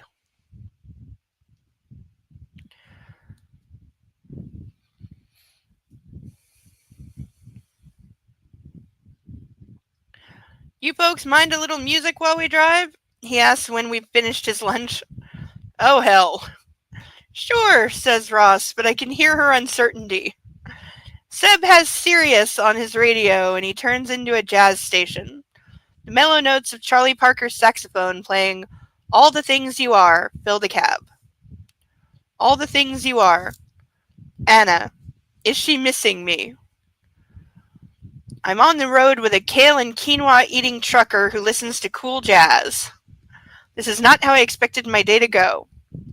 I give Roz a brief look. She's sunk into the couch and is fast asleep. I breathe a sigh of relief and close my eyes. If I hadn't been able to land, Jesus, Roz's family would have been devastated. Both engines? What's the likelihood? I mean, that is a good point. Something like that, either there's a catastrophic failure, which I'm not saying it can't happen, but it's sus as hell. I know, right? And isn't Charlie Parker, highly respected? It would have been better if they were driving. Yes! Yes! Yes! Yes! Yes! Yes! Yes! Yes! Yes! Anything. Like there's so many better explanations. Like we're driving past like mountains or through mountain tunnels that block the signal. Because that happens here, especially out in BC. Like that's one thing. Even truckers, because BC huge trucker place as well. Truckers will tell you, yeah, there's places the radios don't work because they're driving through a tunnel that has an entire fucking mountain on top of it. Guess what? You're not getting a signal while you're in the tunnel. But there are regulations and laws that say they need to radio and say, I'm about to go into this tunnel. I should be about this long. And then when they come out, they have to radio it and say, okay, I've cleared the tunnel. I'm fine. Continuing on. So that if you take more than the amount of time it should take you to go through the tunnel, somebody knows, oh, this guy didn't report in. He's 25 minutes late. Somebody might want to check on him because maybe he crashed in the tunnel and he needs help. Like that's why we have laws like that. And it's always American truckers when they come up here and they see laws like that, they make fun of us. You know, saying we have weird laws or we're over regulated, and I'm like, no, it's safety, you idiot. It's because people have died because they crashed in the tunnel and nobody knew about it and they died before help got there. That's why you radio going in and you radio coming out. Like there's bodies that made those laws. It's like I had to explain it to my friend. We were staying in a very high-end hotel in downtown Toronto for a weekend. We got a really good deal. And she had never stayed in a really high-end hotel. And so you get a key card, of course, and she hit the button on the elevator, but it didn't light up. And she kept hitting it. And I'm like, wait, we got to tap the card. Because you have to tap a room key onto a sensor before the elevator will move at all. Because it will only move if somebody in it has a room key to activate it. And she couldn't understand that. And there were other people in the elevator, so I had to wait till we got to the room. And I'm like, that's because it, like, this scenario, and this is where it comes from, wife leaves abusive husband, runs to hotel to be safe. But back in the day, credit cards didn't protect your information, and they got sued for this. So it would say, like, you know, Hilton Hotel. So hubby would follow and, you know, charm the receptionist. He'd be like, oh, I'm here to meet my wife. Her name is this, but, you know, darn it, I just can't remember what room she's in. A receptionist wanting to be helpful. Now they won't do this. Now they will never give you guest information. Would say, oh, yes, Mrs. So-and-so, she's in room 405. And then he gets in the elevator, goes up to room 405 and blows her brains out. That's why in hotels you can't move the elevator without a key card, and why the receptionist will never confirm that anybody is staying there, and they sure as hell will not give you the room. But like it's a safety feature that came out of people died. That's also why hotels now, or credit card companies now, they won't put the name of the hotel. They'll put their corporate ID number usually, but they won't put the name. Not anymore. Is it? That literally happened? Yeah, she was not the only one. But yeah, that's why hotels have the safety that they do. Also, when we were leaving, a couple days later, we called down to the desk and we're like, could somebody bring a luggage cart up to help us with our bags, please? And we forgot that the night before we had put a do not disturb sign on the door. And so we were waiting, like, where's the guy with the luggage cart? And then the phone rings, and it's the front desk saying, ma'am, the luggage porter is in the hallway, but you have a do not disturb sign on your door. Would you still like him to come in? Because they will not even knock on your door if there is a do not disturb sign. They will not even knock. And again, same reason, because hotel staff, sometimes hearing a disturbance and wanting to help, would let themselves in, and then they get hurt or worse trying to intervene.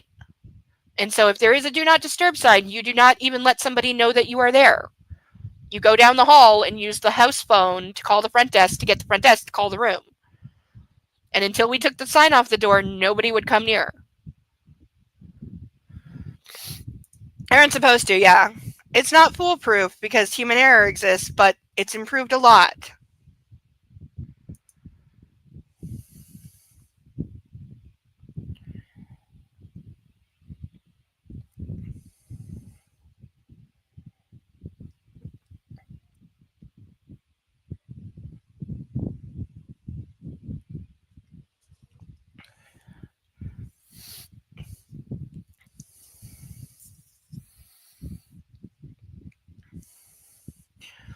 both engines.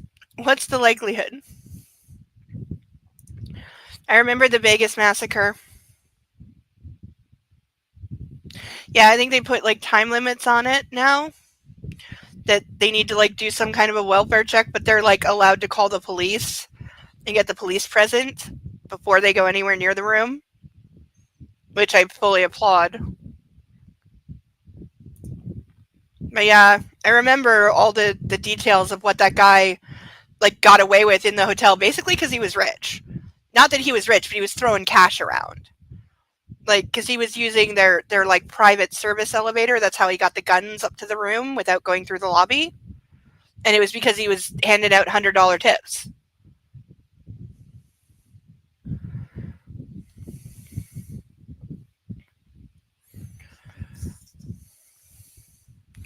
Like, you can always buy your way around security. That's just, again, that's human error. It's going to be a factor. You have money, you can get your way around a lot of things.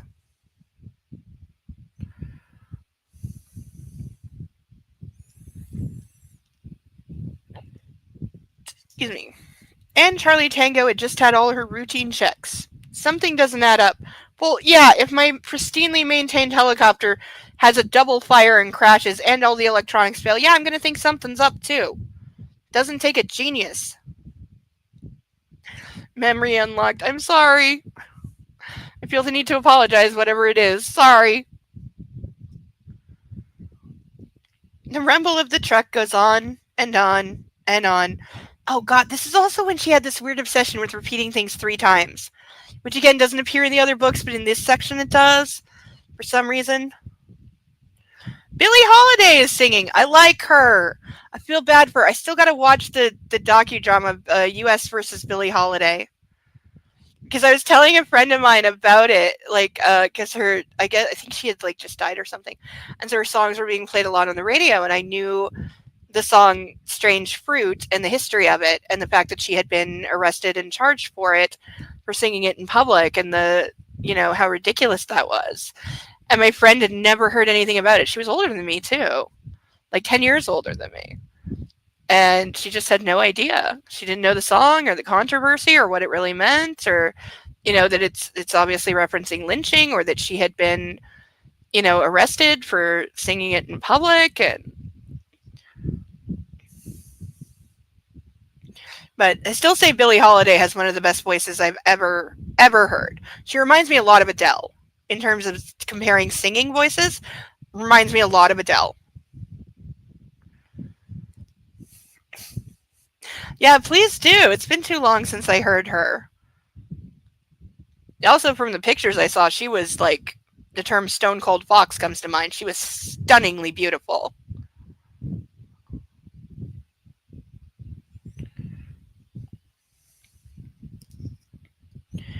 Her voice is soothing, like a lullaby. You're my thrill. Oh god, he falls asleep. Now he's having one of the weird dreams where the writing gets even worse. And this is E.L. James trying to fucking sound like a dream. At least it's not her trying to sound like a 4-year-old. God. Deacon, you haven't been here for any of the times he's had flashbacks to him as a child, when he's having dreams of like his childhood that get fucked up. It's so atrociously bad. But here is E.L. James writing a dream. Charlie Tango is hurtling to the ground. I'm pulling back on the collective. No, no, no. There's a woman screaming. Screaming. Anna. Screaming. No. There's smoke. Choking smoke. And we're hurtling down.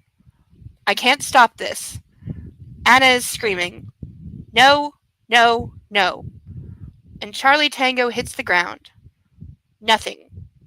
Black. Silence. Nothing.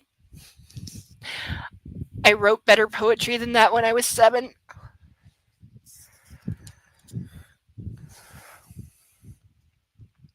I wake suddenly, gasping. It's dark except for the occasional light on the freeway. I'm in the cab. Hey. It's Seb. Sorry, I must have fallen asleep. No problem. You two must be bushed. Your friend is still asleep. Roz is out on the couch behind us. Where are we? Allentown. Oh, I've actually heard of that place. Great. What? I peer out. We're still on I-5, but the lights of Seattle are in the distance. Cars whiz past us. This has to be the slowest piece of transport I've ever traveled in. Where are you heading in Seattle? Okay, dude, you're in an actual fucking town now. Like, there has to be 100 working phones within 2 minutes of where you are sitting. And this, I'm going to point out, this is him being a complete inconsiderate asshole and a selfish, self-centered, like, void of suckitude, because it's not occurring to, he said, like, oh, Anna will be worried. He's only thought of Anna, by the way, not his parents, not his siblings, his company. By the way, publicly traded company. So by now, the crash has definitely been reported on the news. He's been missing for 6 to 8 hours at this point. He's long overdue getting back. The FAA is going to know it. Search parties are going to be out. He had plans to meet with several people tonight, and he's not there. Not to mention, you know, his company lawyer is also missing. That's going to be noticed. She has a wife. She has a wife who's going to be like, where the hell is she? And is going to have called the company offices by now and been told, well, she was on the helicopter with Christian Grey, and the helicopter has now crashed. So there's Roz's family going to be going ballistic. Not to mention, again, his own parents and siblings. Does he care about any of that? Has he tried, like, really tried to get word to anybody? No. And now they're in an actual town where there has to be functioning goddamn phones, not to mention a police department where you could go and be like, hey, I've probably been reported missing by now. Would just like to inform the world that I'm okay. Could somebody call Seattle local news? Because it's definitely on the local news by now. It's definitely, like, making headlines. And let's also remember, publicly traded company. So what is the stock price of his company doing now that the CEO, the founder of the company, is missing, presumed dead, in a fiery helicopter crash, along with his top lawyer? But is he making any effort to actually contact anybody and say, hey, I'm alive?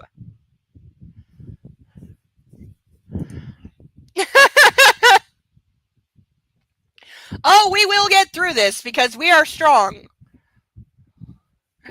But then, I'm dropping stuff. Don't worry, it's not important. But then we have the third one, which is this. This is the last one.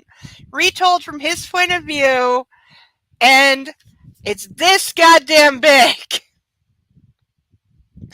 It is over 750 goddamn fucking pages.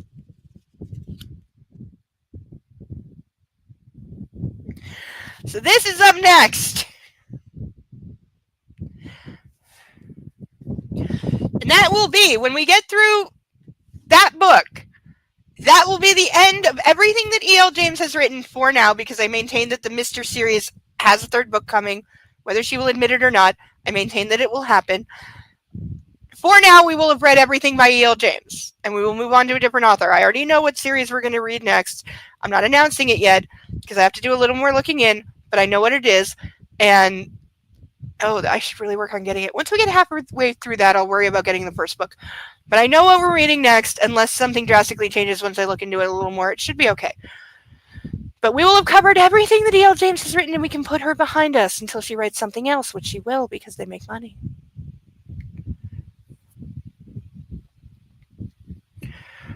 I know, it's so big. I'm afraid of why. I'm really afraid of why.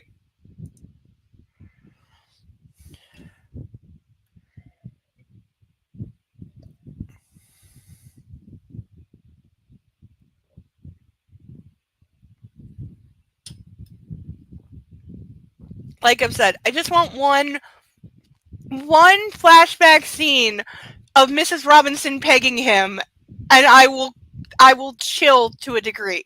But I don't think we're ever going to get that.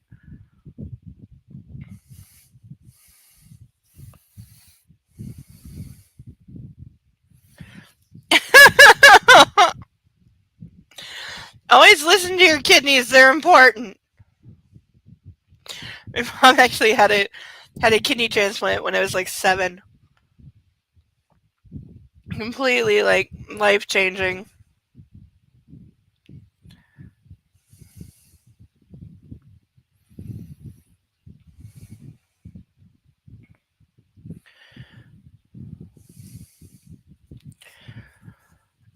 Uh, where are you heading in Seattle? The docks, Pier 46. Right.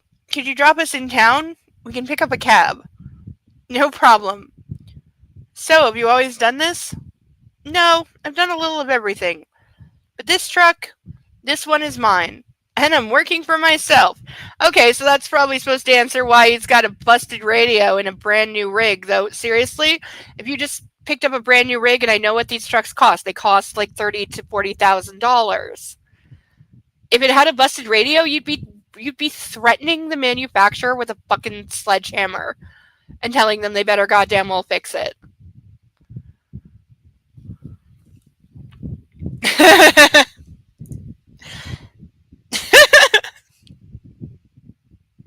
Yeah, she doesn't know how to write about survivors of human trafficking either, and yet she did.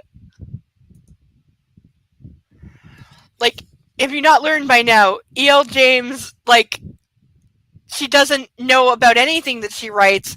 She just picks whatever the hot topic is and writes about it in a very horrible, demeaning, disrespectful way.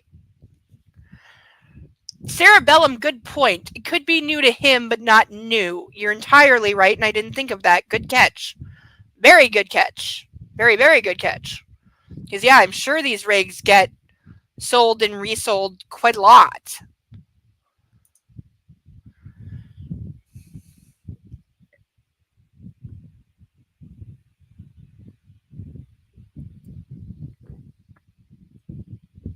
Because they're very expensive. They're expensive to buy, they're expensive to maintain, they're expensive to fuel. Like, being a trucker, it's an expensive business. Especially if you're independent, and therefore all the money, like, going in is yours. It's very expensive, I'm sure.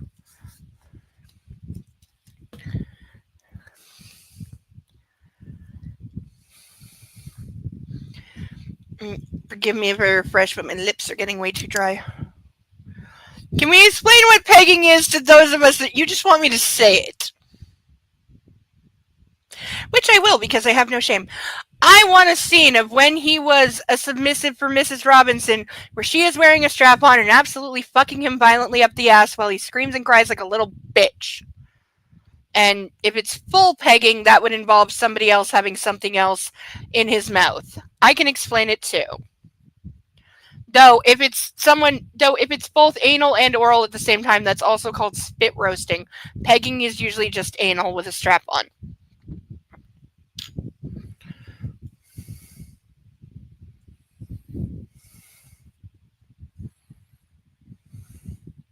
But he did say that she had done that to him because he's been trying to convince Anastasia to let him do anal, and she asked him, had anyone ever done it to him, and he said yes.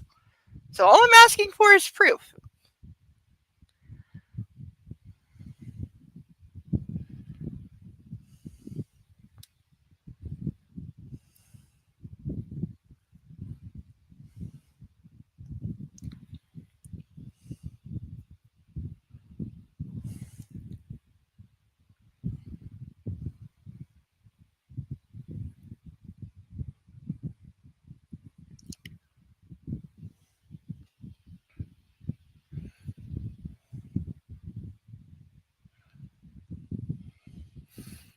One of my cousins used to make fun of me for doing points on my lips like this, and I'm like, that's the shape of my lips, and I like it.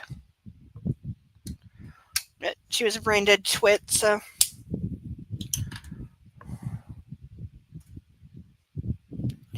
Stunningly gorgeous, so she was never encouraged to use her brains, ever.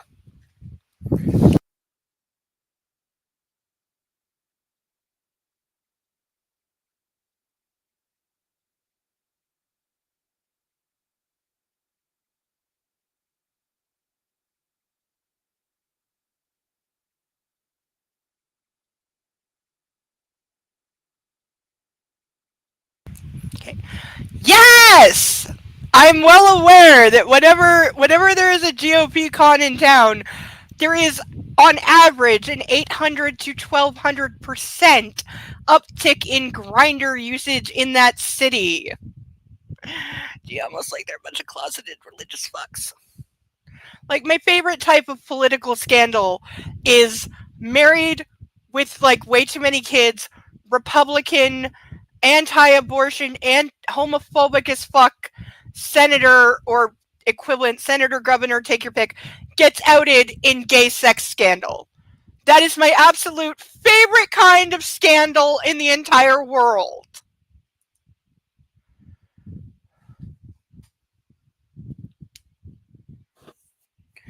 You know, or the guy who got, there was one guy who got outed for having a mistress for like 14 years. And the mistress and the wife had both had abortions. And he was the biggest like anti-abortion guy. And he went on TV and gave this bullshit explanation of, well, you know, he didn't reference the mistress, but he said of his wife having, basically he made his wife have an abortion even though they had like 4 kids already. And he said, well, it just wasn't the right time to bring another life into our family. So we made that very difficult choice. But I'm still anti-abortion in general. Women should not be allowed, especially, you know, single women. Okay, so you get to make that choice, but nobody else does? Suck my fucking dick.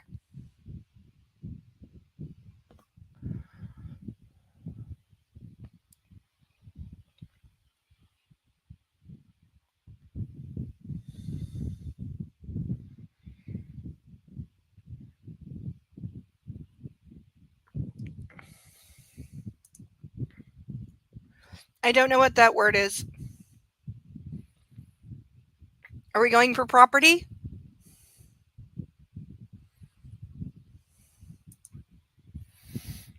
But yes, women are very much still looked at as chattel.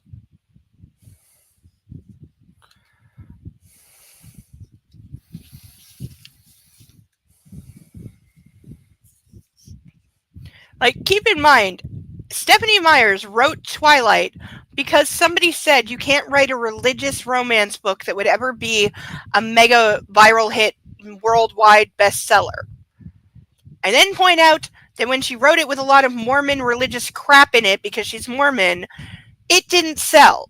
It wasn't until she cut that shit out and changed them from fairies. They were originally fairies, not vampires. She changed it to vampires because someone said vampires really sell right now and they're sexy. That's why they sparkle, because that was the only thing left of them being fairies. That was supposed to be the reveal that they're secretly fairies because they sparkle. Some reason she left that in, even though the movies admitted the effect was so expensive they couldn't do it because those movies were made with like no goddamn budget. You'd think for something with such a built-in fan base that they knew was going to make billions, they would have at least put some money into the movies, but they really didn't. Those movies had shoestring goddamn budgets. And especially in the later ones, all the CGI went on the werewolves. So that's why they admitted there are several times where the vampires should be sparkling and they don't in the movies because they couldn't afford it.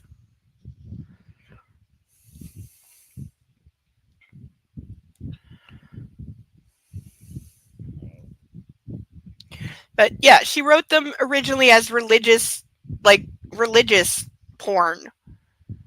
And so that's why they have some, that's why Edward is so uptight about getting married and Bella being a virgin and blah blah blah and a couple other references that survived. But the attitudes of like women being property, that came through loud and clear, and it gets louder in this one because this is derivative of, this is literally, again, 50 Shades was Twilight fanfic. She wrote it as Twilight fanfic. Also worth noting, the original fanfic is not between Bella and Edward. The original fanfic is between Bella and Carlisle. That is what this is based off. She didn't write it with Edward. She wrote it with Carlisle. Yeah, the vampire sparkling is still the stupidest fucking shit.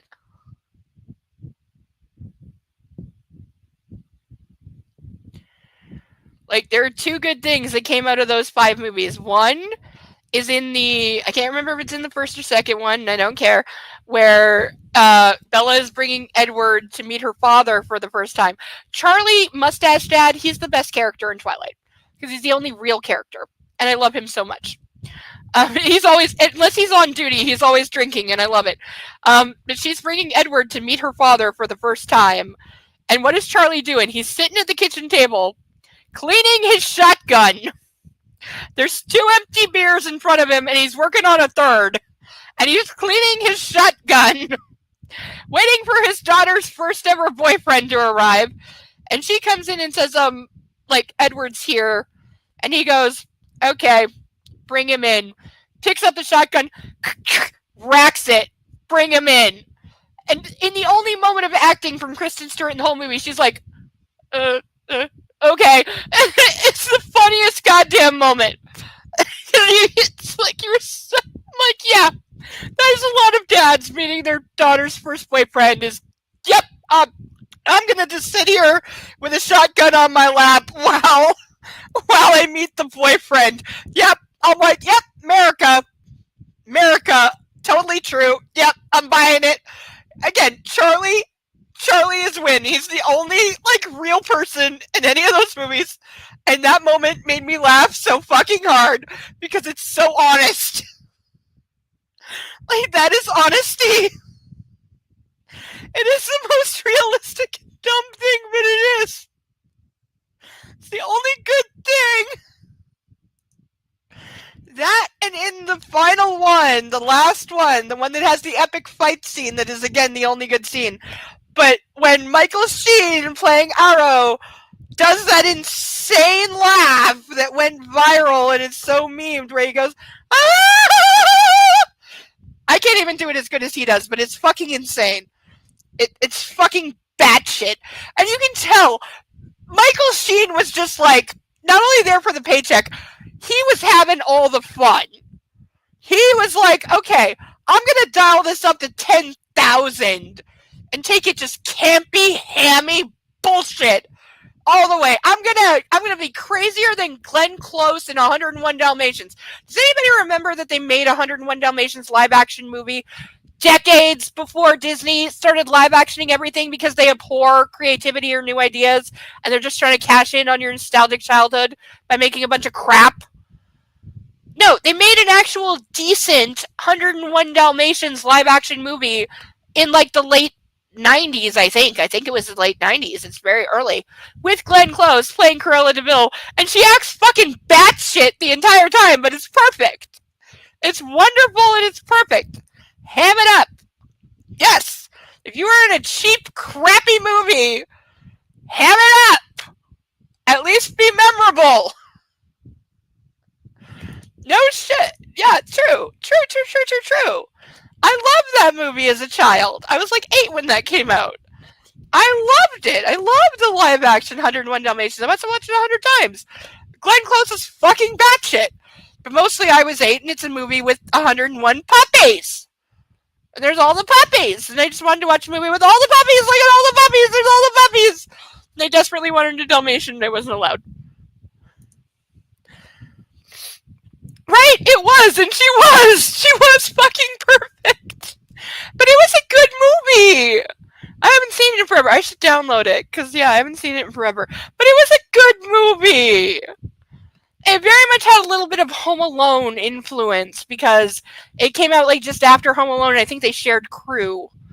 But it was really well made, and they used real dogs. There's, like, no CGI. It was all real. It was all real puppies and just, oh my god. Oh, do, look it up. Please do. Please find a copy. Find a way to watch it. I will help you. I will put it in Google Docs and give you a link. Because I have no shame about piracy, because fuck them. But it's a really, really good movie. It's really good. It's probably the only good live-action movie Disney ever made. Because I've seen a lot of their current, like, live-action bullshit, and it's fucking disgusting. Like, The Little Mermaid is my favorite animated movie of all time, and I will not watch the live-action one because I don't want them to destroy it by making it hot garbage like everything else. Like, I actually had some hope for the Aladdin remake. I saw it in theaters to get the full experience. Wow, is it garbage? Wow, is it fucking garbage? And everybody in it sounds like they're sleepwalking. Nobody can sing except for the girl playing Jasmine. She's the only one who can sing.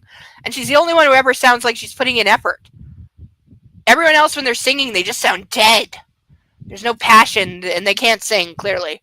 And and then the guy who played Aladdin put out this bitch post of like, oh, I'm not getting any work because I'm not white. No, you're not getting any work because you suck.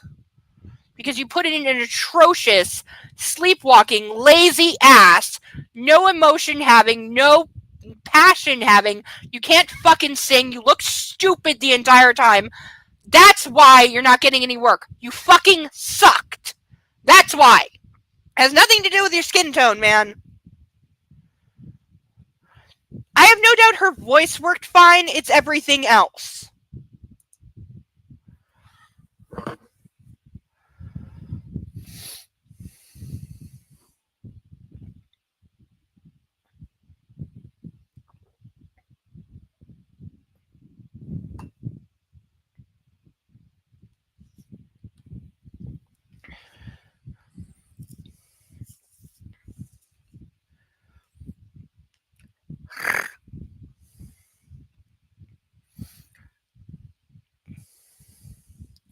I work for myself.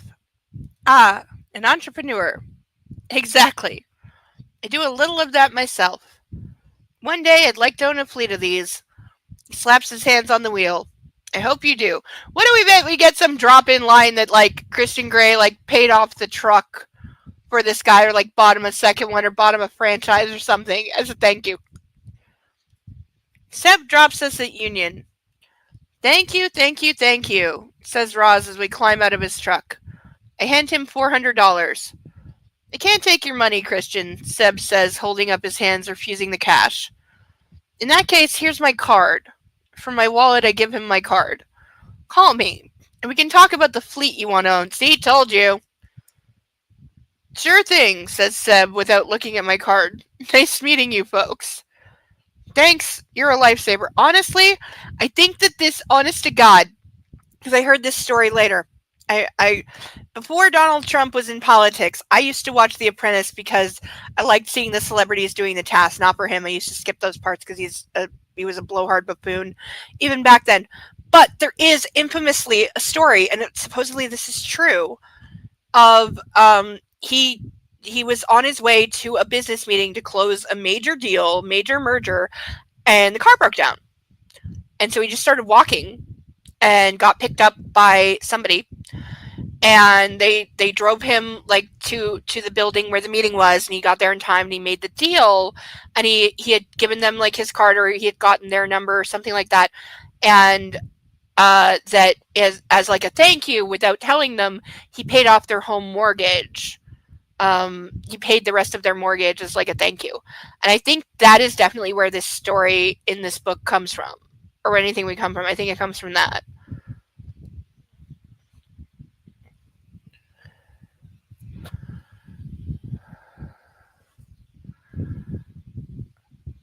And I don't know about Donald Trump. I don't know if that story is true, because I don't know if I believe that. But I remember him telling it on The Apprentice. He got asked by one of the contestants. They had heard the story, and they asked him if it was true, and he said at the time that yes, it was true.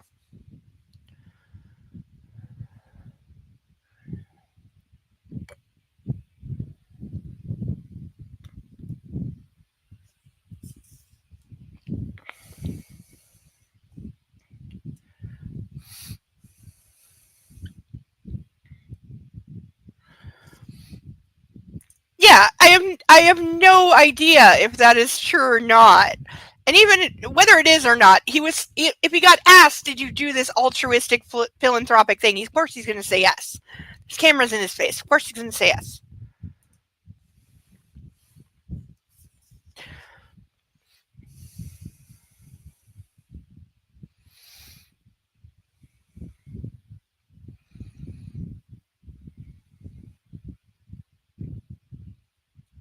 Also, by the way, for anyone who doesn't know, when Mark, what's his name, was looking for a TV show idea. He went to Putin originally, and he wanted to do a reality TV series taking place on the Mir space station. Putin turned him down but said, "Hey, I know this guy Donald Trump in New York. You should go make a reality TV series about him and what a successful businessman and billionaire he is." I think it's Mark Bissett or Bernard something. He owns the network. I don't remember his name. But it's all come out. Barnett, something like that. And it's all come out that like it was all bullshit. Like they couldn't shoot in the actual Trump boardroom because it was so old and dilapidated and smelled bad. They had to rent the table and the chairs, and that boardroom is a set. It's a fucking set. None of it is real. And they knew that Trump was not a billionaire, that he was not like a real estate mogul. He'd gone bankrupt 6 times. He bankrupted 3 goddamn casinos. Who the fuck can pull that off? You know, and so like, yeah, we crafted this image of him being this successful billionaire, but none of it was true.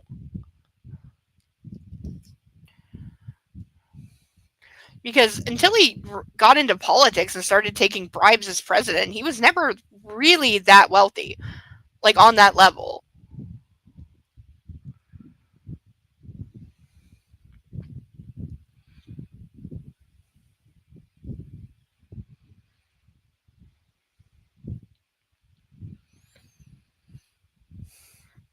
Call me and we'll talk about that fleet you want to own. Sure thing, says Seb without looking at my card. Nice meeting you, folks. Thanks, you're a lifesaver. And with that, I shut the door and wave him away. Can you believe that guy? Roz asks. Thank God he turned up. Let's get a cab. It takes us 20 minutes to get to Roz's place, which fortunately is near a Scala. Next time we go to Portland, can we take the train? Sure thing. You did good, Christian. Now you're in a cab, you're definitely in the city, and you still have not told anyone you're alive. So did you. I'll call Andrea and let her know we're safe. Oh, first time anybody thinks to inform anybody of anything. Andrea, she can call your family. I'm sure they're worried. We'll see you tomorrow at your birthday party. My family. They don't worry about me. Yo, this is supposed to be like, oh, he doesn't know that they really love him because he's so, like, tortured and abused. He doesn't feel that they love him and blah, blah, blah. No, he's an inconsiderate asshole. See you then. She leans across and kisses my cheek. Good night. I'm touched. It's the first time she's ever done that. Okay, in reality, he's recoiling from her kissing him like, what the fuck? Like, again, he's hit his head and had a personality change for this entire section. Because there's no way. I don't know what Darbo is. Please explain. But, yeah, he's so wildly out of character here. And doing things that he's not capable of.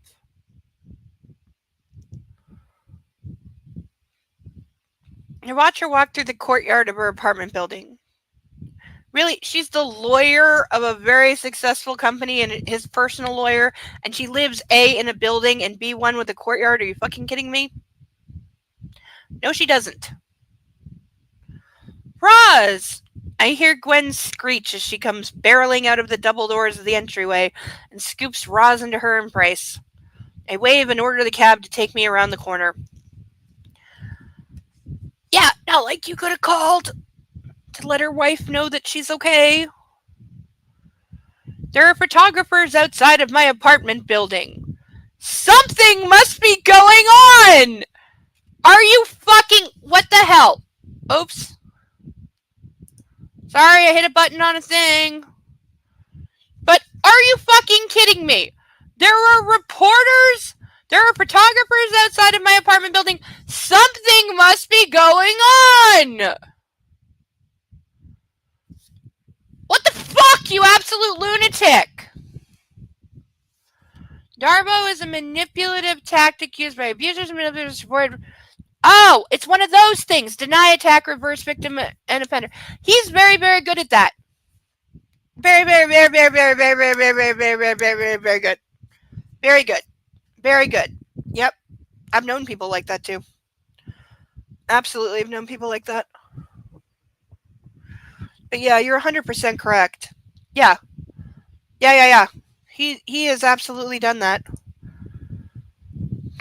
Somebody else that I saw reviewing these once also said that he employs what again is an abbreviation from like incel porn and incel romance books, if there is such a thing, which there is, unfortunately.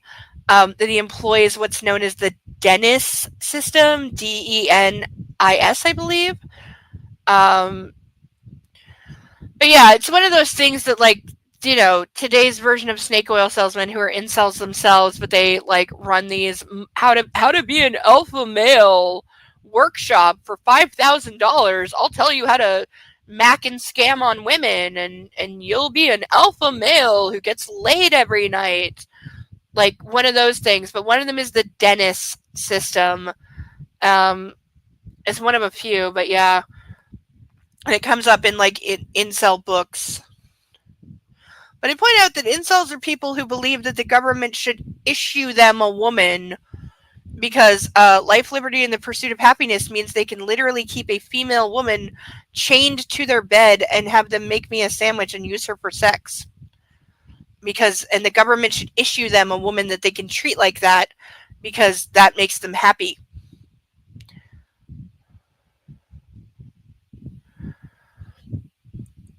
It reminds me of what I always say about Handmaid's Tale, the book and the show.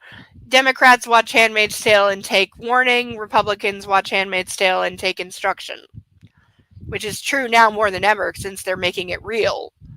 Like, America is becoming the United States of Gilead.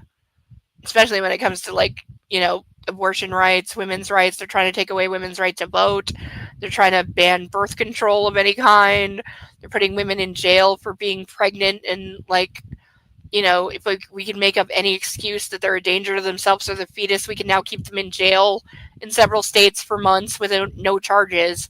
Just saying, well, she might be a danger to her unborn baby, therefore we can keep her locked up for months with no charges whatsoever. Even though being in jail is the biggest threat to the baby because it's no medical care, malnutrition, disgusting sanitary conditions, like Project Esther. I'm aware of Esther from the Bible, but I don't know Project Esther. We'll look it up.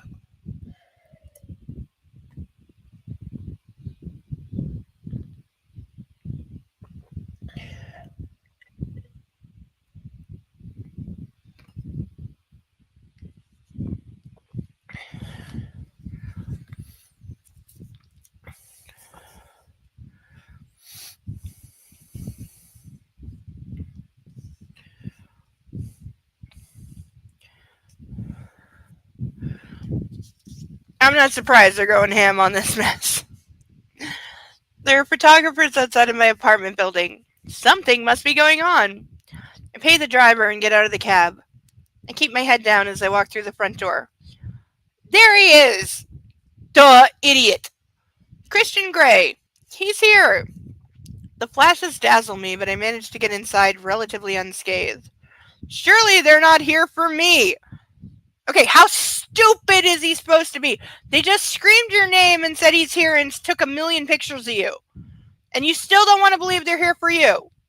Even if he doesn't believe that his family gives a flying fuck about him and he thinks his family's not concerned, you're the founder and CEO of a major international company. And a local celebrity and famous for being rich. People are gonna notice when your helicopter goddamn crashes and you're missing for like 8 to 10 hours, you fucking ass clown. We got an hour to go. I'm still not drunk enough.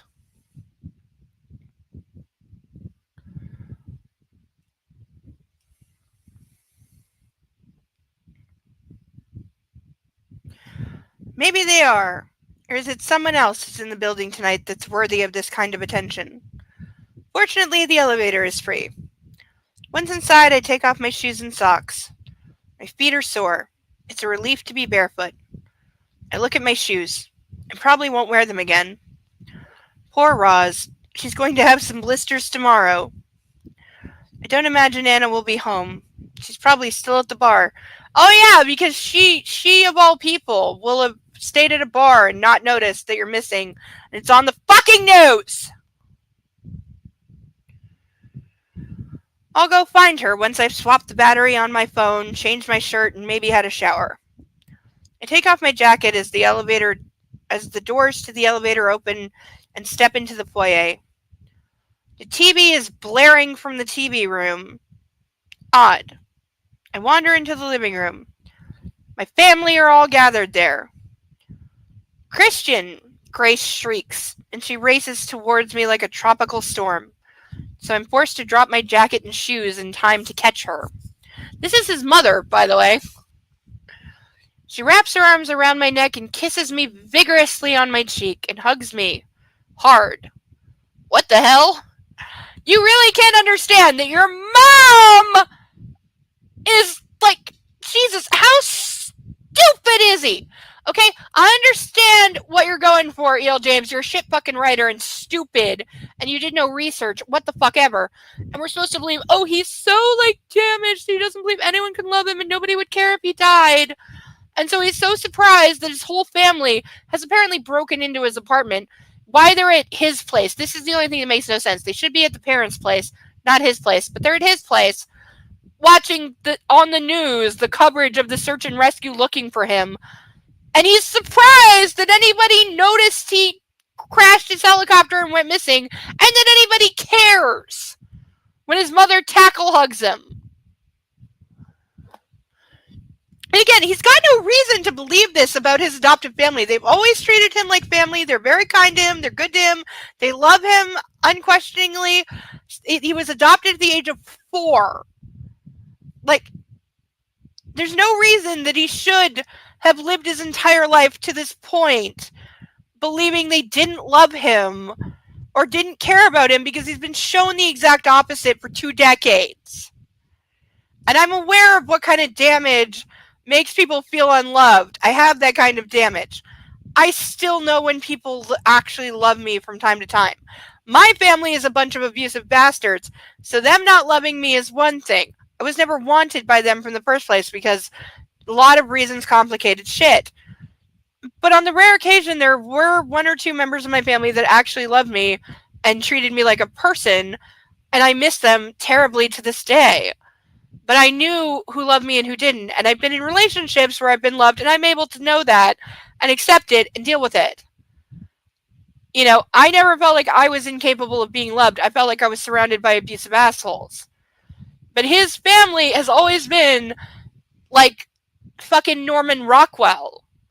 You know, painted it. You know, they've been the Brady Bunch, more or less. So he has no reason to not believe that his family loves or cares about him. Even if he believes that it's not real, they have shown love, care, and affection publicly. So they would still do that, even if he doesn't believe it's real, given the situation. So for him to be just utterly shocked that, oh my god, my mom is here and she's like really relieved to see me alive after this. Like, nobody is going to question. She's your mother, asshole. She's your mother. I know, right? Thank you for the hugs. Hugs are always appreciated. Hugs. Hugs back. Hugs back. Hugs back. Hugs back. Hugs back. Hugs. Hugs. Hugs. Hugs are always free. There are audiobooks of this that I am never going to listen to. But there are audiobooks of this. And I hope those people got paid very, very well.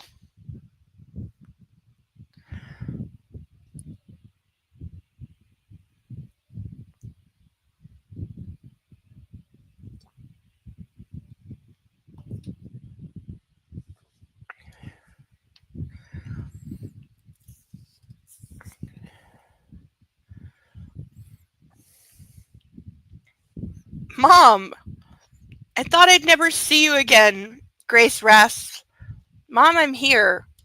I reassure her. Bemused! Yeah, that's the right reaction. Can't she see I'm fine? I died 1,000 deaths today. Her voice cracks on the last word and she begins to sob. I hold her tighter in my arms. I've never seen her like this. My mom holding me? It feels good. Oh, Christian. She sobs and she hugs me like she'll never let me go as she weeps into my neck. Closing my eyes, I rock her gently. He's alive. Shit, you're here. Excuse me. Dad comes out of Taylor's office, followed by Taylor. Karek barrels towards Mom and me and embraces us both. Dad? Then Mia joins us, hugging us all. Jesus! A family huddle. When did this ever happen? Never. Because his family knows that he doesn't like to be touched.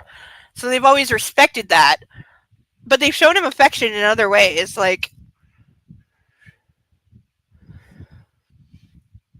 Carrick pulls away first, and he's wiping his eyes.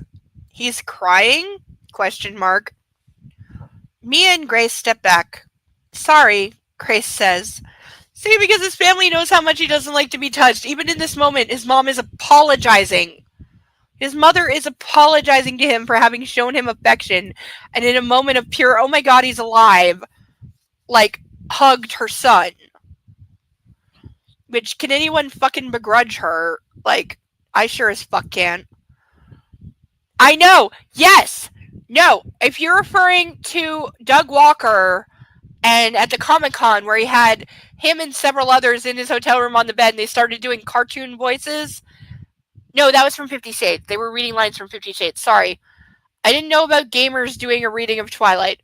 But yeah, Doug Walker, also known as Nostalgia Critic, years ago, and several others, when he was at a con, he invited just several streamers to his hotel room for a minute, and they all started doing cartoon voices, reading 50 Shades, random lines, and it's still out there. There's a couple of clips of it, and it's the most hilarious fucking shit.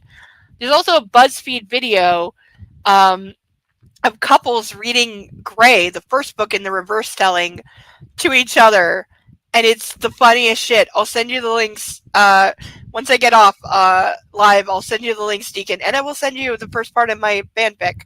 I will not forget. I'm trying to see. Do I have you as a private thing? No. Hold on. Let me think. How do I? Okay, hold on. There we go. Okay, friend request sent.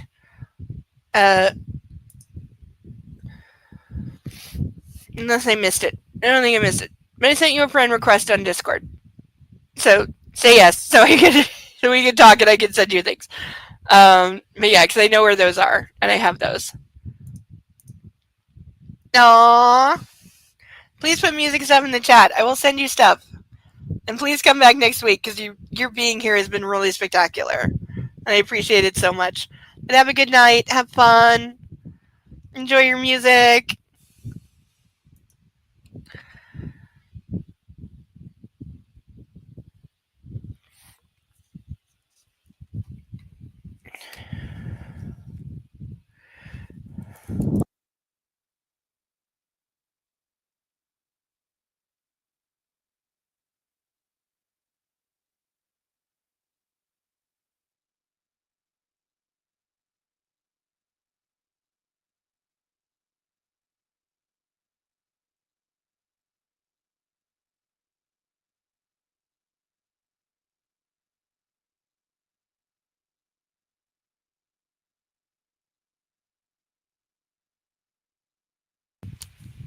Okay, now we're good. Hey, Mom, it's okay. I say uncomfortable with all this unwanted attention. Where were you? What happened? She cries and puts her head in her hands, still weeping. Mom. I pull her into my arms and kiss her head and hold her once more. I'm here. I'm good. It's just taken me a hell of a long time to get back from Portland. What's with the welcoming committee? I look up and there she is, wide-eyed and beautiful, tears streaming down her face. My Anna. She's the only person that exists for him. Mom, I'm good. I tell Grace. What's wrong? She holds my face and addresses me as if I'm still a child. Christian, you've been missing. Your flight plan? You never made it to Seattle? Why didn't you contact us? I didn't think it would take this long. Why didn't you call? No power in my cell. You didn't stop? Call collect? Mom, it's a long story. I even forgot that collect calling exists, but she's so right. Like any payphone. And back then there were payphones. Like, dude, seriously, you're such a douchebag for not calling. Oh, Christian, don't ever do that to me again. Do you understand? Yes, Mom. I wipe her tears away with my thumbs and give her another hug. It feels good to hold the woman who saved me. She steps back and Mia hugs me. Hard. And then she slaps me hard on the chest. Ow. Well, she is his little sister. She has that right. You had us so worried, she shouts through her tears. I comfort her and calm her with the fact that I'm here now. Elliot, looking nauseatingly tanned and healthy from his holiday, hugs me. Nauseatingly tanned? Really? I need to watch such a hard edge horror movie after this. Maybe I'll watch the new 28 Days Later movie. I've been putting that off.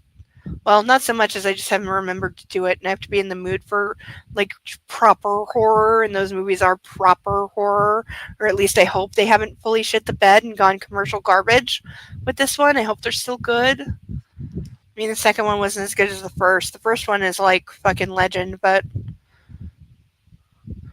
the second one at least tried to maintain the spirit. I can give them that, and they didn't cause a nearly fatal car crash. I can also give them that. Hello, Justin's losing one, and don't call me baby. But welcome here.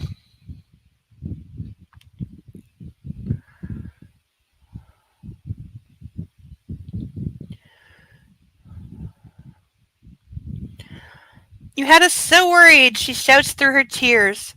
I comfort her and calm her with the fact that I'm here now. Elliot, looking nauseatingly tanned and healthy from his holiday, hugs me. Christ. Et tu, Brute. He slaps me hard on my back. Great to see you, he says, loud and gruff, his voice full of emotion. A lump forms in my throat. This is my family. They care.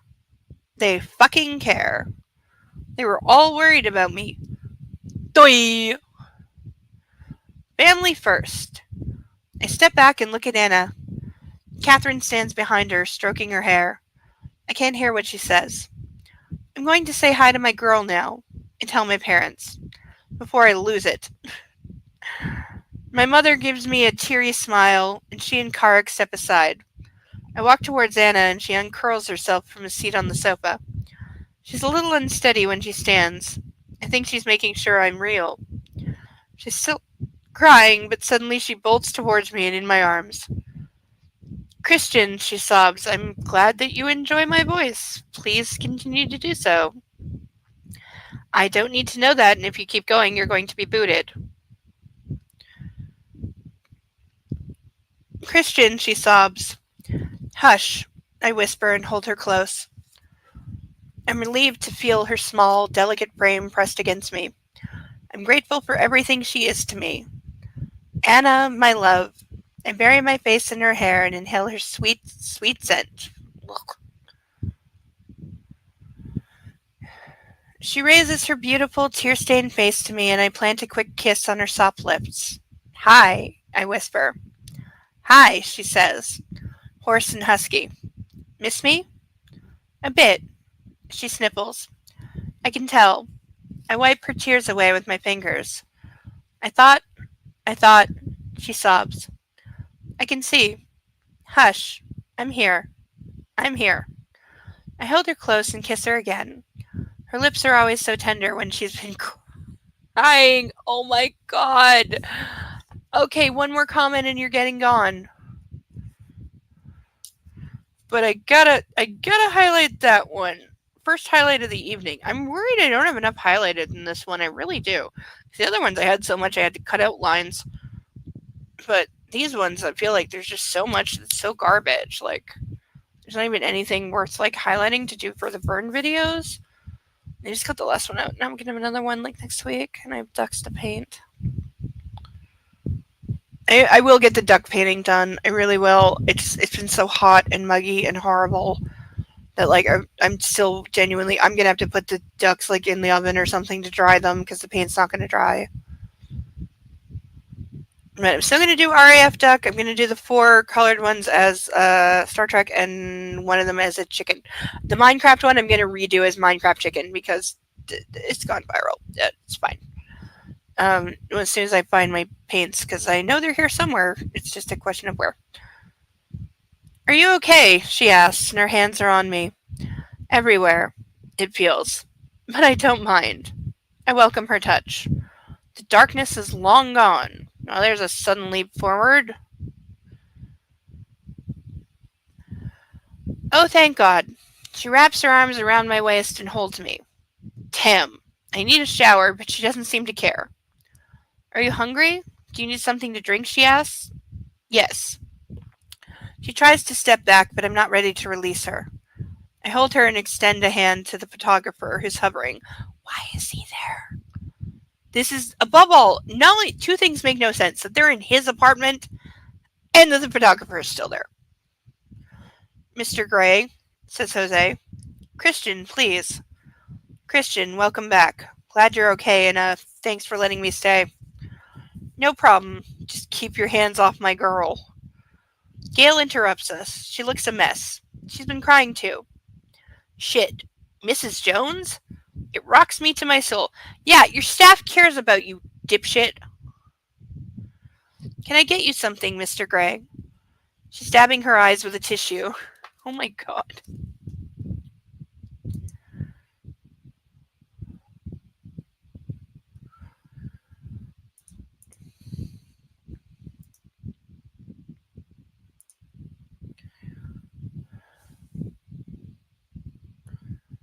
What?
Can I get you something, Mr. Gray? She's dabbing her eyes with a tissue.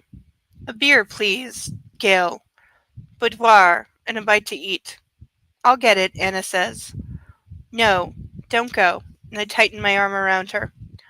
The Kavanaugh kids are next. Ethan and Catherine. I shake his hand and give Catherine a peck on the cheek. She looks well. Barbados and Elliot obviously agree with her. Yeah, the roommate who's nothing but a slut.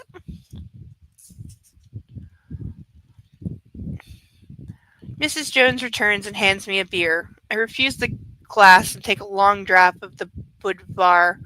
I swear, if it said Budweiser, I'd understand, but I've never heard of Budvar. Budvar. If you know where this is from, please let me know. This is even a real beer. It tastes so good. All these people are here for me. I feel like the long-lost prodigal son. Well, yeah, that's what the author was going for, and she was afraid people wouldn't realize, so she had to say it out loud. Perhaps I am. Gag me with a stick. Surprised you don't want something stronger, says Elliot. So what the fuck happened to you? First I knew was when Dad called me to say the chopper was missing.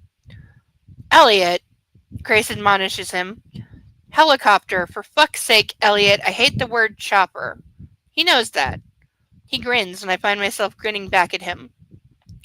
Let's sit and I'll tell you. I sit down with Anna beside me and the clan joins us. I take a long draught of my beer and spot Taylor in the background. I give him a nod and he nods back. Thank God he's not crying. I don't think I could cope with that. Fair point. Your daughter, I ask him. She's fine now. False alarm, sir. Good. Glad you're back, sir. Will that be all? We have a helicopter to pick up. Now, or will the morning do? Morning, I think, Taylor. As if, authorities haven't already, taken custody of it because the FAA trumps your personal whatever. Very good, Mr. Gray. Anything else, sir? I shake my head and raise my bottle to him. I can brief him in the morning. He gives me a warm smile and leaves us. Christian, what happened? Karik asks. Sitting on the sofa, I begin to regale them with the executive summary of my crash landing. A fire. Both engines. Karik is shocked. Yep. Shit. But I thought... Dad continues. I know. I interrupt him. It was sheer luck I was flying so low. Anna shudders beside me and puts my arm around her. Cold. And I put my arm around her. Cold. I ask her, and she squeezes my hand and shakes her head. How did you put out the fire? It asks Catherine. Extinguisher. That's what it said. That's exactly how it's spelled. I don't know if it's real or not, but apparently that's the beer he has in his fridge. Maybe it's a local brand, like a craft beer. Maybe. I don't know.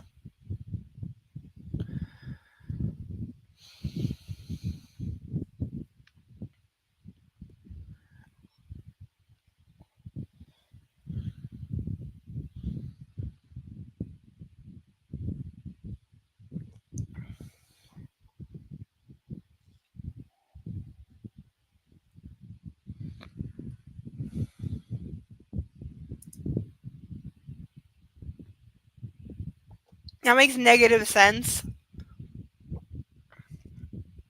Because that sounds like it would suck. And he's rich and, can afford the best of everything. Unless you're telling me that somehow Czechoslovakia has made one of the best beers in the entire world, there's no reason that would be in his fridge. Or is it one of those beers, because we have some of these here because we don't have a limit on alcohol content for beer. Is it one of those beers that's 40% alcohol?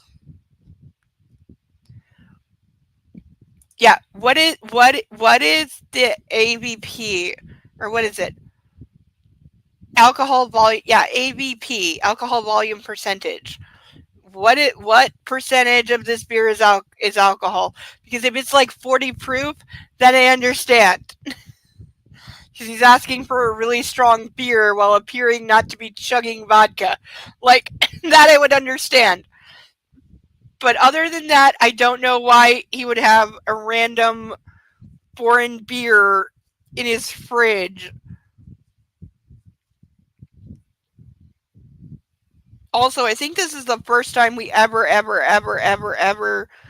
see him drink a beer. I'm surprised he didn't call for a bottle of wine or, hell, bottle of fucking brandy. I'd be yeah, grab that 1987 single malt and pour a shot for everyone at the table. Do that. I'm for that. I would be down with that.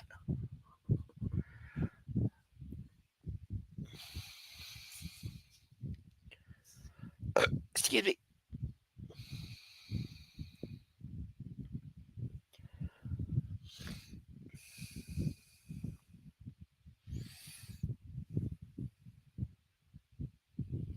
Anna shudders beside me, and I put my arm around. How did you put out the fire? We have to carry extinguisher. We have to carry them by law. I answer, but she's so brusque. I don't tell her I use the fire bottles. Why didn't you call or use the radio? Mom asked. Yeah, there's the mom concern. I explained I had to switch everything off because of the fire. With the electronics out, I couldn't radio and we had no cell coverage. Anna tenses beside me. I lift her onto my lap. So how did you get back to Seattle? Mom says, and I tell them about Seb. Took forever. He didn't have a cell. Weird but true. This line is in the book. Weird but true. It's 5%? That's not even beer here! I'm sorry, but Canadians would laugh at you if you call that beer. That is not fucking beer. That is fucking tap water. That is not fucking beer. Okay, I'm Canadian, and even though I'm allergic to beer, I know about the beer. We take our beer very seriously, and it's something that, if bartenders know you're American, they will warn you. Our beer is way fucking stronger, because in America, that 5% might be beer. In Canada, you're going to be hard-pressed to find a beer that is under, 12%. Okay, our beer is fucking alcoholic here. It's one thing that always gets over on Americans is they don't understand that the beer has actual alcohol in it here. It's not just something you drink 27 of on a Saturday at the Bulls game. It's real booze. There are beers, no joke. There are legit beers, usually stout or dark beers here, that are 60% alcohol. I'm not making that up. It's real.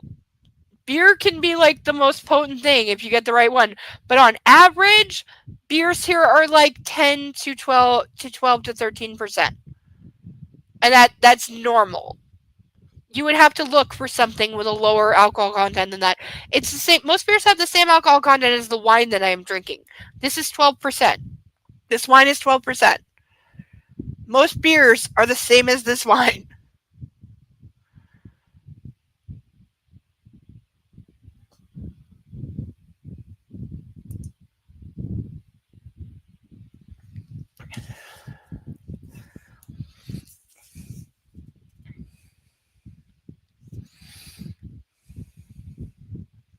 Seriously, 5%, that's not even...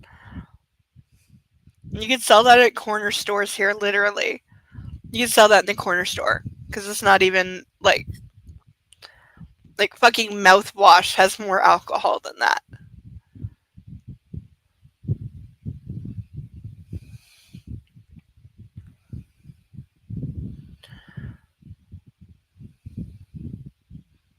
But thank you for looking it up, by the way. Thank you for doing that. I appreciate the knowledge.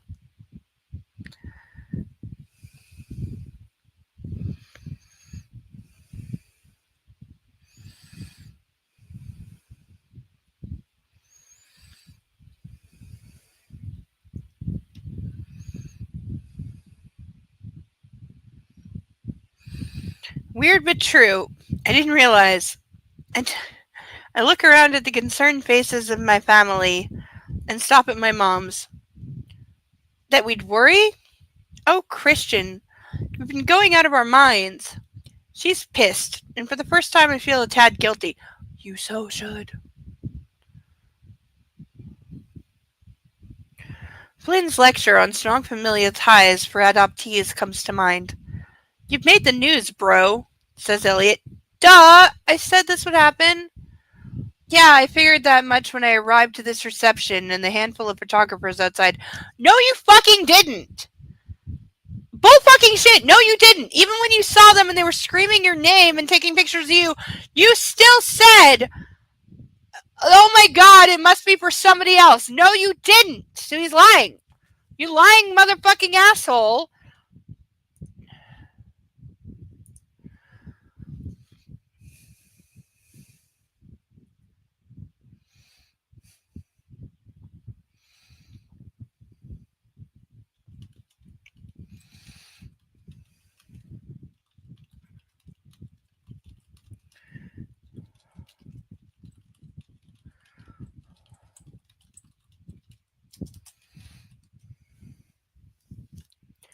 Yeah, gaslighting.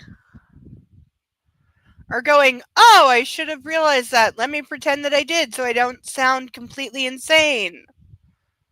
I may have pulled that once or twice, and I literally mean once or twice, because usually I don't give a flying fuck what the opinion of anybody else is.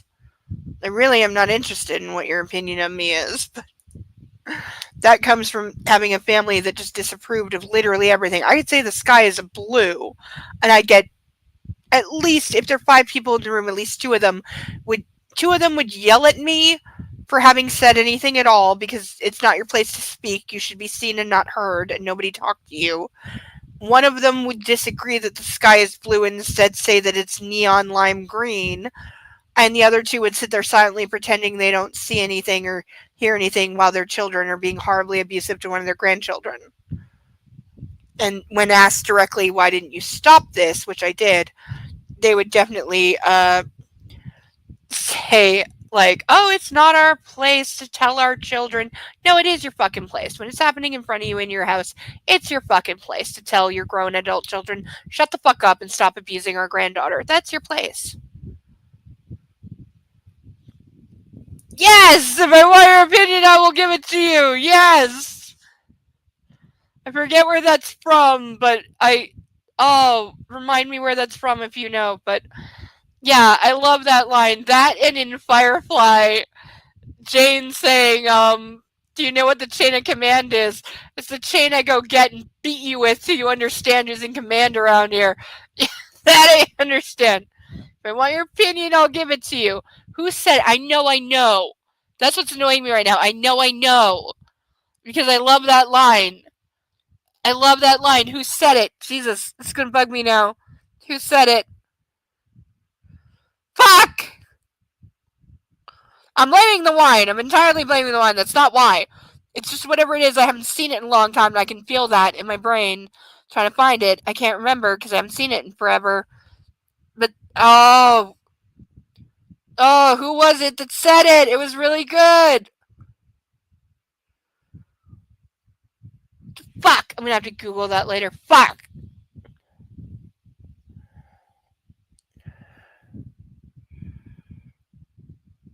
Is it Keanu Reeves? Was it Keanu Reeves playing something? There's a bug in my wine. Jesus. Stop! Come here. Fuck. No!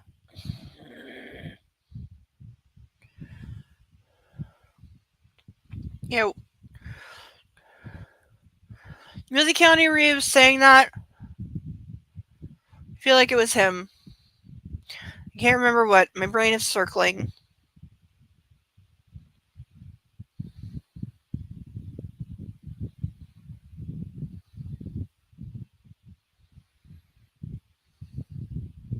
Nope, I'm having brain failure.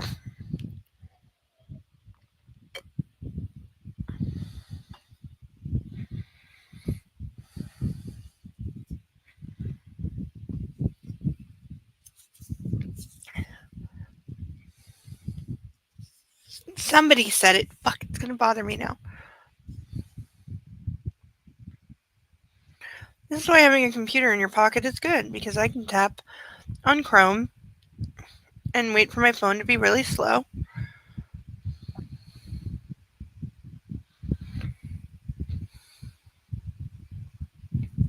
Because if I want your opinion, I'll give it to you. Now take it up to 11,000 or something.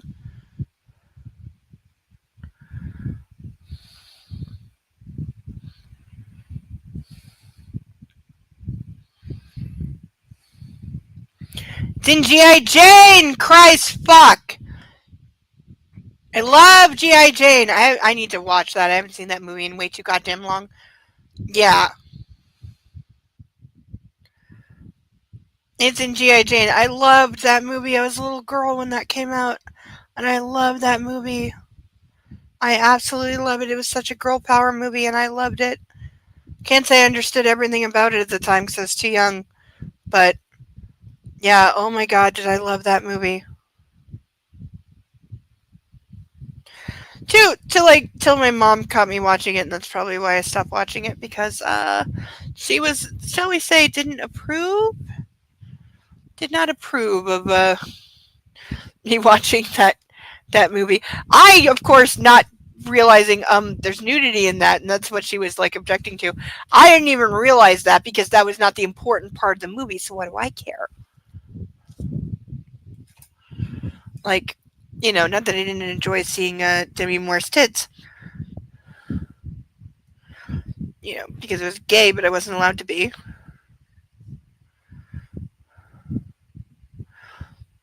My writing's entirely not mine tonight. That's good. It's way too fancy. I don't really like that. It's always interesting how my writing changes depending on how dissociative I am. And this is entirely not my writing. I mean, it's still dissociative as fuck and sloppy, but it's not mine.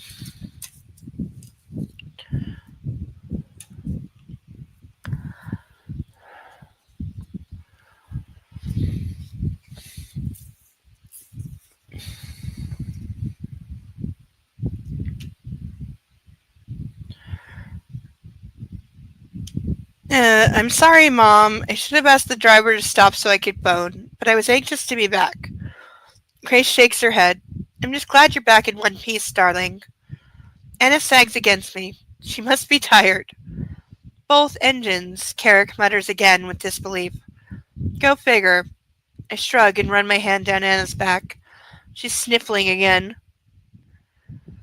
Hey, I murmur and tilt her chin up. Stop with the crying. Fuck you, asshole! She wipes her nose with her hand. Stop with the disappearing, she says. Electrical failure. That's odd, isn't it?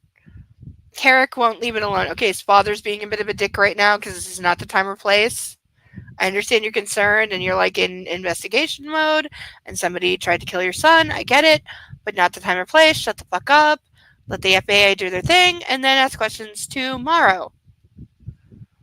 Yes, cross my mind too, Dad, but right now I'd just like to go to bed and think about all that shit tomorrow. Probably the most appropriate thing he says in the entire series. So, the media know that Christian Grey has been found safe and well, Catherine comments, looking up from her phone. Well, they snapped me coming home. Yes. Andrea and my PR people will deal with the media. They haven't so far. Roz called after we dropped her off home. Sam will be in his fucking element with all this attention. Yes, Andrea called me to let me know you were still alive, Carrick says with a grin. Okay, so you knew and you were still acting like this? Like, really? I must give that woman a raise, I mutter. Sure is late. I think that's a hint, ladies and gentlemen, that my dear bro needs his beauty sleep. Elliot gives a teasing wink. Fuck off, bro. Okay, his brother's trying to help him by, like, corralling the family who definitely wants to stay there all night and, like, watch him sleep because they're in, like panic, I nearly lost you mode.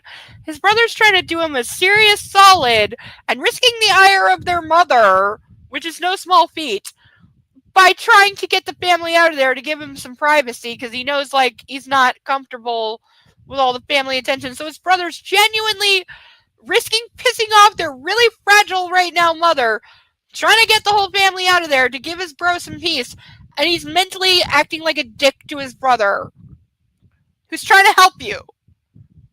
He's trying to give you the peace that you want right now, and you're still being asked to him mentally.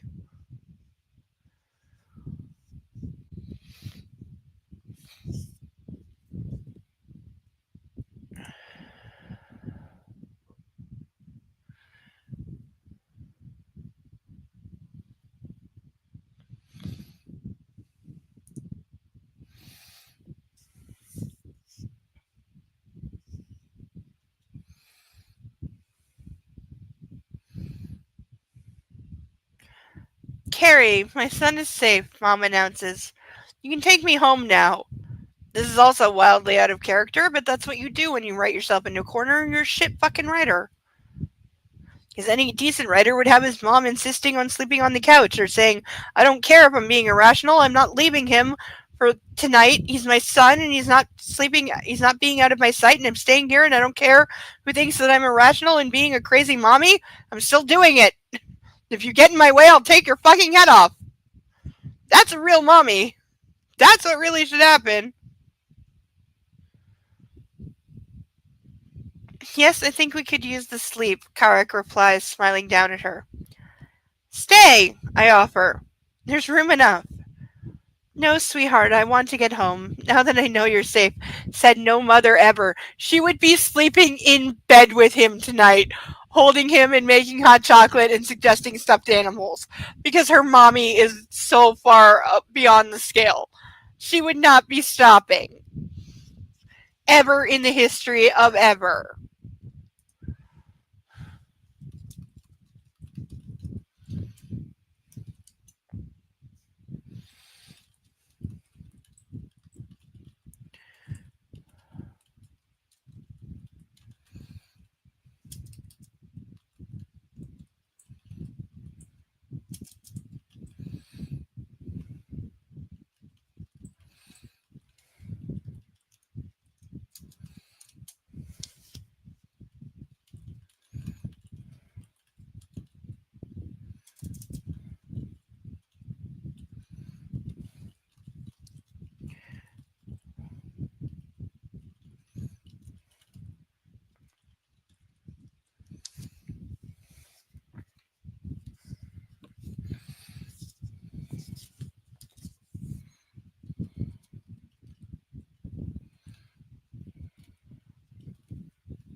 Ugh.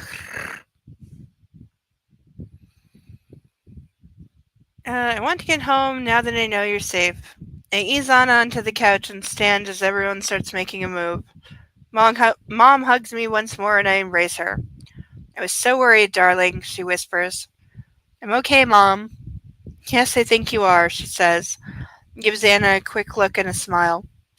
After some lengthy goodbyes, we usher my family, Catherine and Ethan, into the elevator. Ethan is your family? The doors close and it's just me and Anna in the foyer. Shit. And Jose.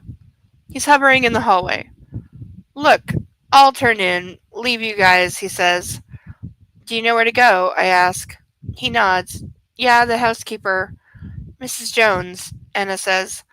Yeah, Mrs. Jones showed me earlier. Quite a place you have here, Christian. Thank you.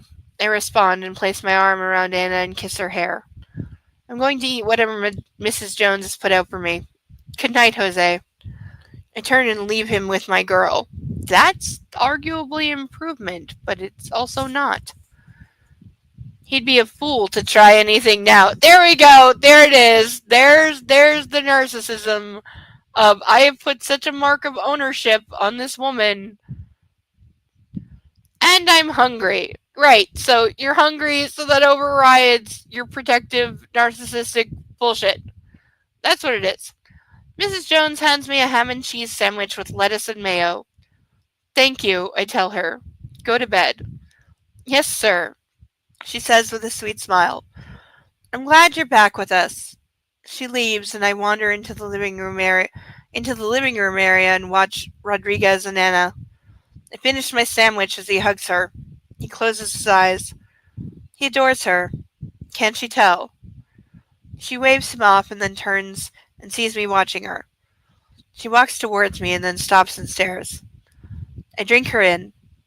She's crumpled and tear-stained, and she's never looked more beautiful to me. Because again, he gets off by, quote, whipping and beating little brown-haired girls until they break, until they cry and scream, and that's what really gets him off, is breaking them and watching them suffer. So yeah, seeing her crying and crumpled and pathetic before him, he must have one raging boner right now. Absolutely, obviously so. I have no doubt.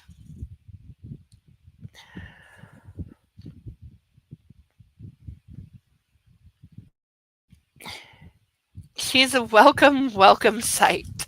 Yeah, I'm sorry, I can't let that go without highlighting that because Jesus goddamn Christ, that is just yep, that's him in a nutshell right there. That is all of the there and all of the whatever. And Jesus fucking Christ, and he's the worst.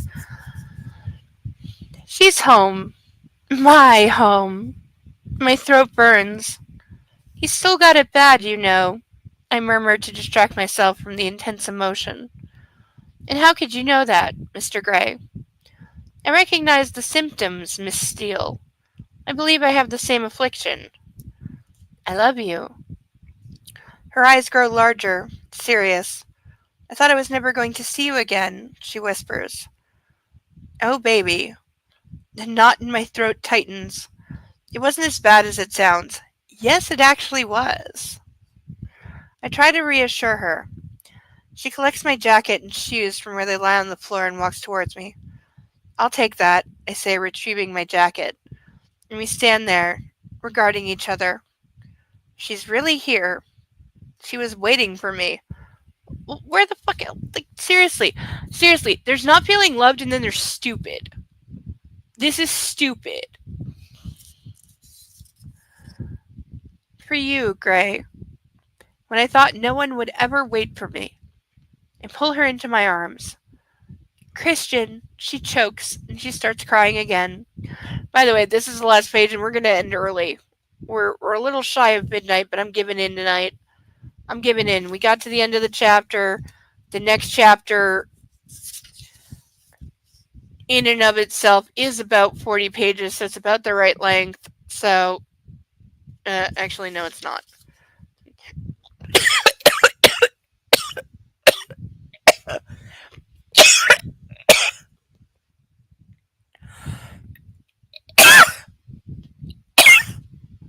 Fuck, choking hazard.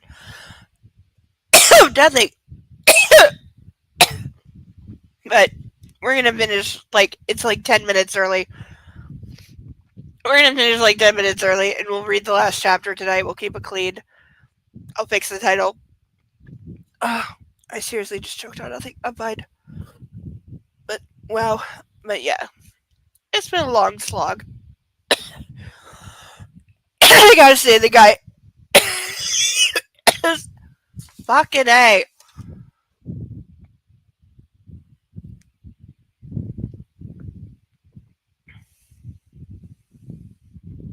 Okay, I think that stopped. Second troll guy got to me a bit. I shouldn't let it. And I should know better, and I should be way tougher than letting some jagoff come in and say he's jerking off to me, affect me, but it did. I don't like that it did. I don't like that I let it, but it did. And so I'm going to exercise some self care, and I'm going to call it an early night by finishing this page and then taking some private time because I did not like that. And I have the right to say that. And that's making me really uncomfortable. To say that I. It's the saying that I have the right to not like that. That's what makes me uncomfortable. Putting up with it silently, that I know how to do. But recovery is hard, and so I'm allowed to say that I didn't like that he did that, and it made me uncomfortable, and I need to take some space to deal with it, and I don't have to push myself harder than I think I should, which I always do. It's okay to say enough is enough, and I put in my time, and it's okay. I don't even know how to phrase that. That's how unaccustomed to caring about myself or my needs I am. I don't even know how to say that. That something made me uncomfortable, and I'm going to take some recovery time because of it. I don't even know how to do that or say it without sounding stupid. Because I'm very well aware I just sounded ridiculously stupid. Sure, we made fun of for that next week.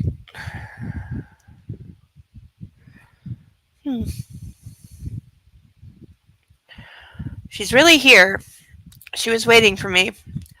For you, Gray, when I thought no one would ever wait for me. I pull her into my arms. Christian, she chokes and she starts crying again. Hush. I kiss her hair. You know, in the few seconds of sheer terror before I landed, all my thoughts were of you. You're my talisman, Anna. Well, there he admits it. But also, this underscores that she is an object. She is a thing. So, her position is so precarious in his life because inevitably he's going to meet another young, doe-eyed virgin idiot that meets the same criteria, probably while she's pregnant, and he can't have sexual access to her, even though I'm sure he did violent, brutal sexual things to her while she was pregnant and she put up with it. Um, that is the time that men are most likely to cheat statistically. Also, pregnant women are 8 times more likely to be murdered. There's a fun statistic. Um, but yeah, like the second she's not this crucible of like curing all that ails him, he will discard her like all the rest. As soon as he finds someone that does it more, or like she wears off, or he gets bored, she's done. Like I said, in my head canon, like 10 of his 14 former subs are buried in undisclosed locations, along with one or two other people. And Sarah Bellum, thank you for telling me that makes actual sense, because I rarely make sense to anybody else or unto myself. Unto myself, I actually often make sense. It's explaining that to the rest of the world that gets complicated because sometimes there aren't words. Or sometimes you say words and then people look at you like you're crazy, and it's like, no, I just explained to you. Like, were you not listening? Because I just very well, reasonably, intelligently explained to you why the thing. And you're looking at me like I'm crazy, and I'm not crazy because I just explained why the thing. Just because you've never experienced the thing the way I have, and what I said is not your personal experience, that doesn't make me crazy for that being my personal experience. I've had that conversation so many goddamn times. I've had people go like, well, I'm a police officer, I'm a doctor, why don't you trust me? Because I don't. And I don't need to tell you fucking why. I don't trust you. Go from there and then we'll get started. But too many people don't know how to do that, especially those in professions that have a uniform. Like, we have so much blind compliance to uniforms. It's ridiculous. That's why I don't do it. I will never, ever, ever respect someone because of a uniform or blindly comply with whatever the fuck they say because they're wearing a uniform, because that is the best shield and defense to be an abusive monster you could ever get, is doing it under the guise of some authority, whether that's scout troop leader, doctor, lawyer, policeman, fireman, hell, anything with a uniform. The blind compliance that we mandate as a society be given to anyone in a uniform is like one of the biggest crimes in society, and we need to stop. Just because you're wearing a uniform doesn't mean you're trustworthy, and it doesn't mean you're worthy of respect. Ever. You want either of those things, earn them, just like everybody else. Just like the grocery store guy, just like my cab driver, just like anybody else who doesn't wear a uniform. You want trust and respect, you earn it, and you be worthy of it.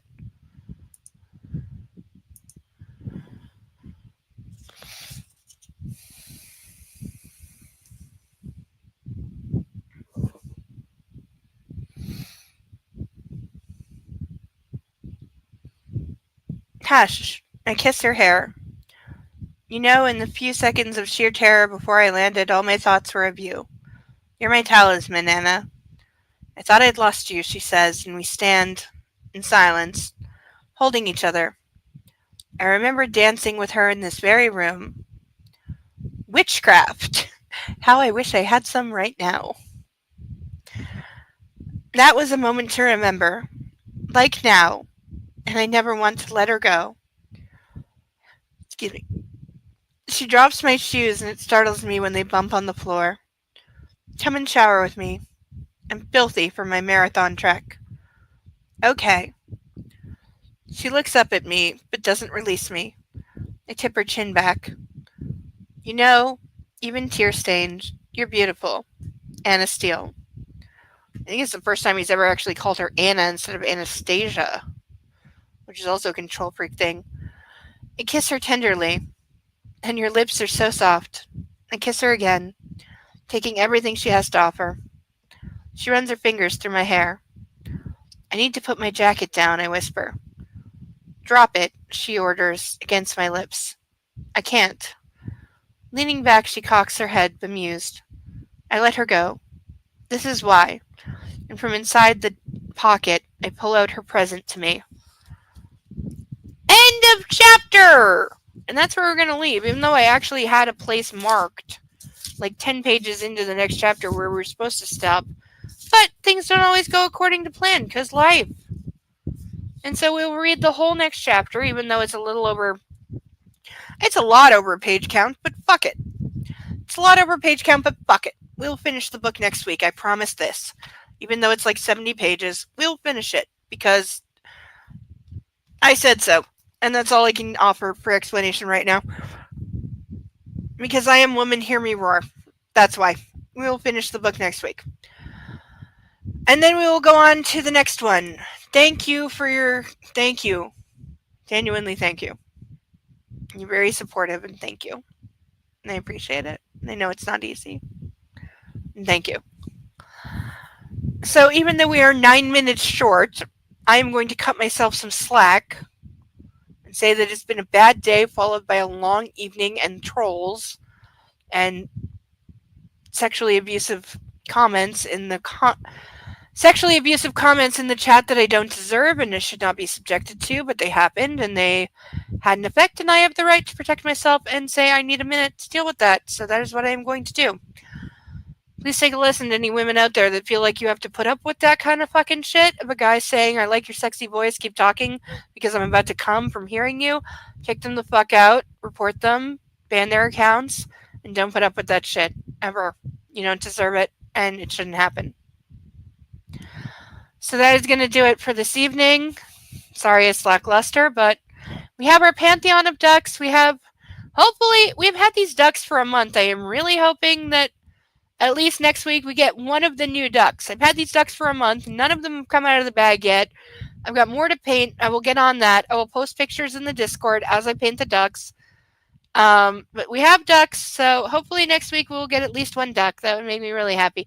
Handcuffs would make me more happy because those always make me happy because I'm that kind of twisted person. But that's on my own accord and by my own hand. Until then, everyone, please have a very wonderful rest of your weekend. Have a great week. Comment in the Discord if you have any other suggestions for the ducks that still need repainting. We've only got ideas for 6 of them out of like 12. The pictures are in the book club Discord. If you scroll up, the pictures are there, the ones that need suggestions. So please leave suggestions as to what I could repaint them into to make them differentiate from our ducks already on the stage. That would be great. I'm really going to get on the painting next week, I promise. So we'll have some new ones, and I'll have at least one level of the stage ready to accept our new ducks with the squeakers, though please don't ask me to squeak them because my dog will go, toy, and then want to eat them. And I don't want him wanting to eat them because he knows how to get up on my desk and steal things. And I have this fear that he will get up and steal the bag of new ducks and just like chew them into smithereens because he's definitely capable of that. So I'd like to not encourage. But until next week, I have been Insane Lane. This has been Bad Erotica Book Club. You have been a wonderful, spectacular, wonderful, awesome chat. I am so grateful for each and every one of you, especially those that engage in the chat and chit chat and keep things going and keep things light. It's wonderful, and thank you so much.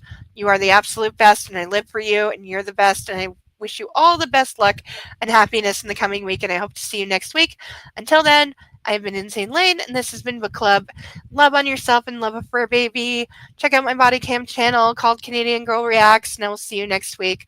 Bye, everyone. Take care of you. Love, love, love, love, love. Bye.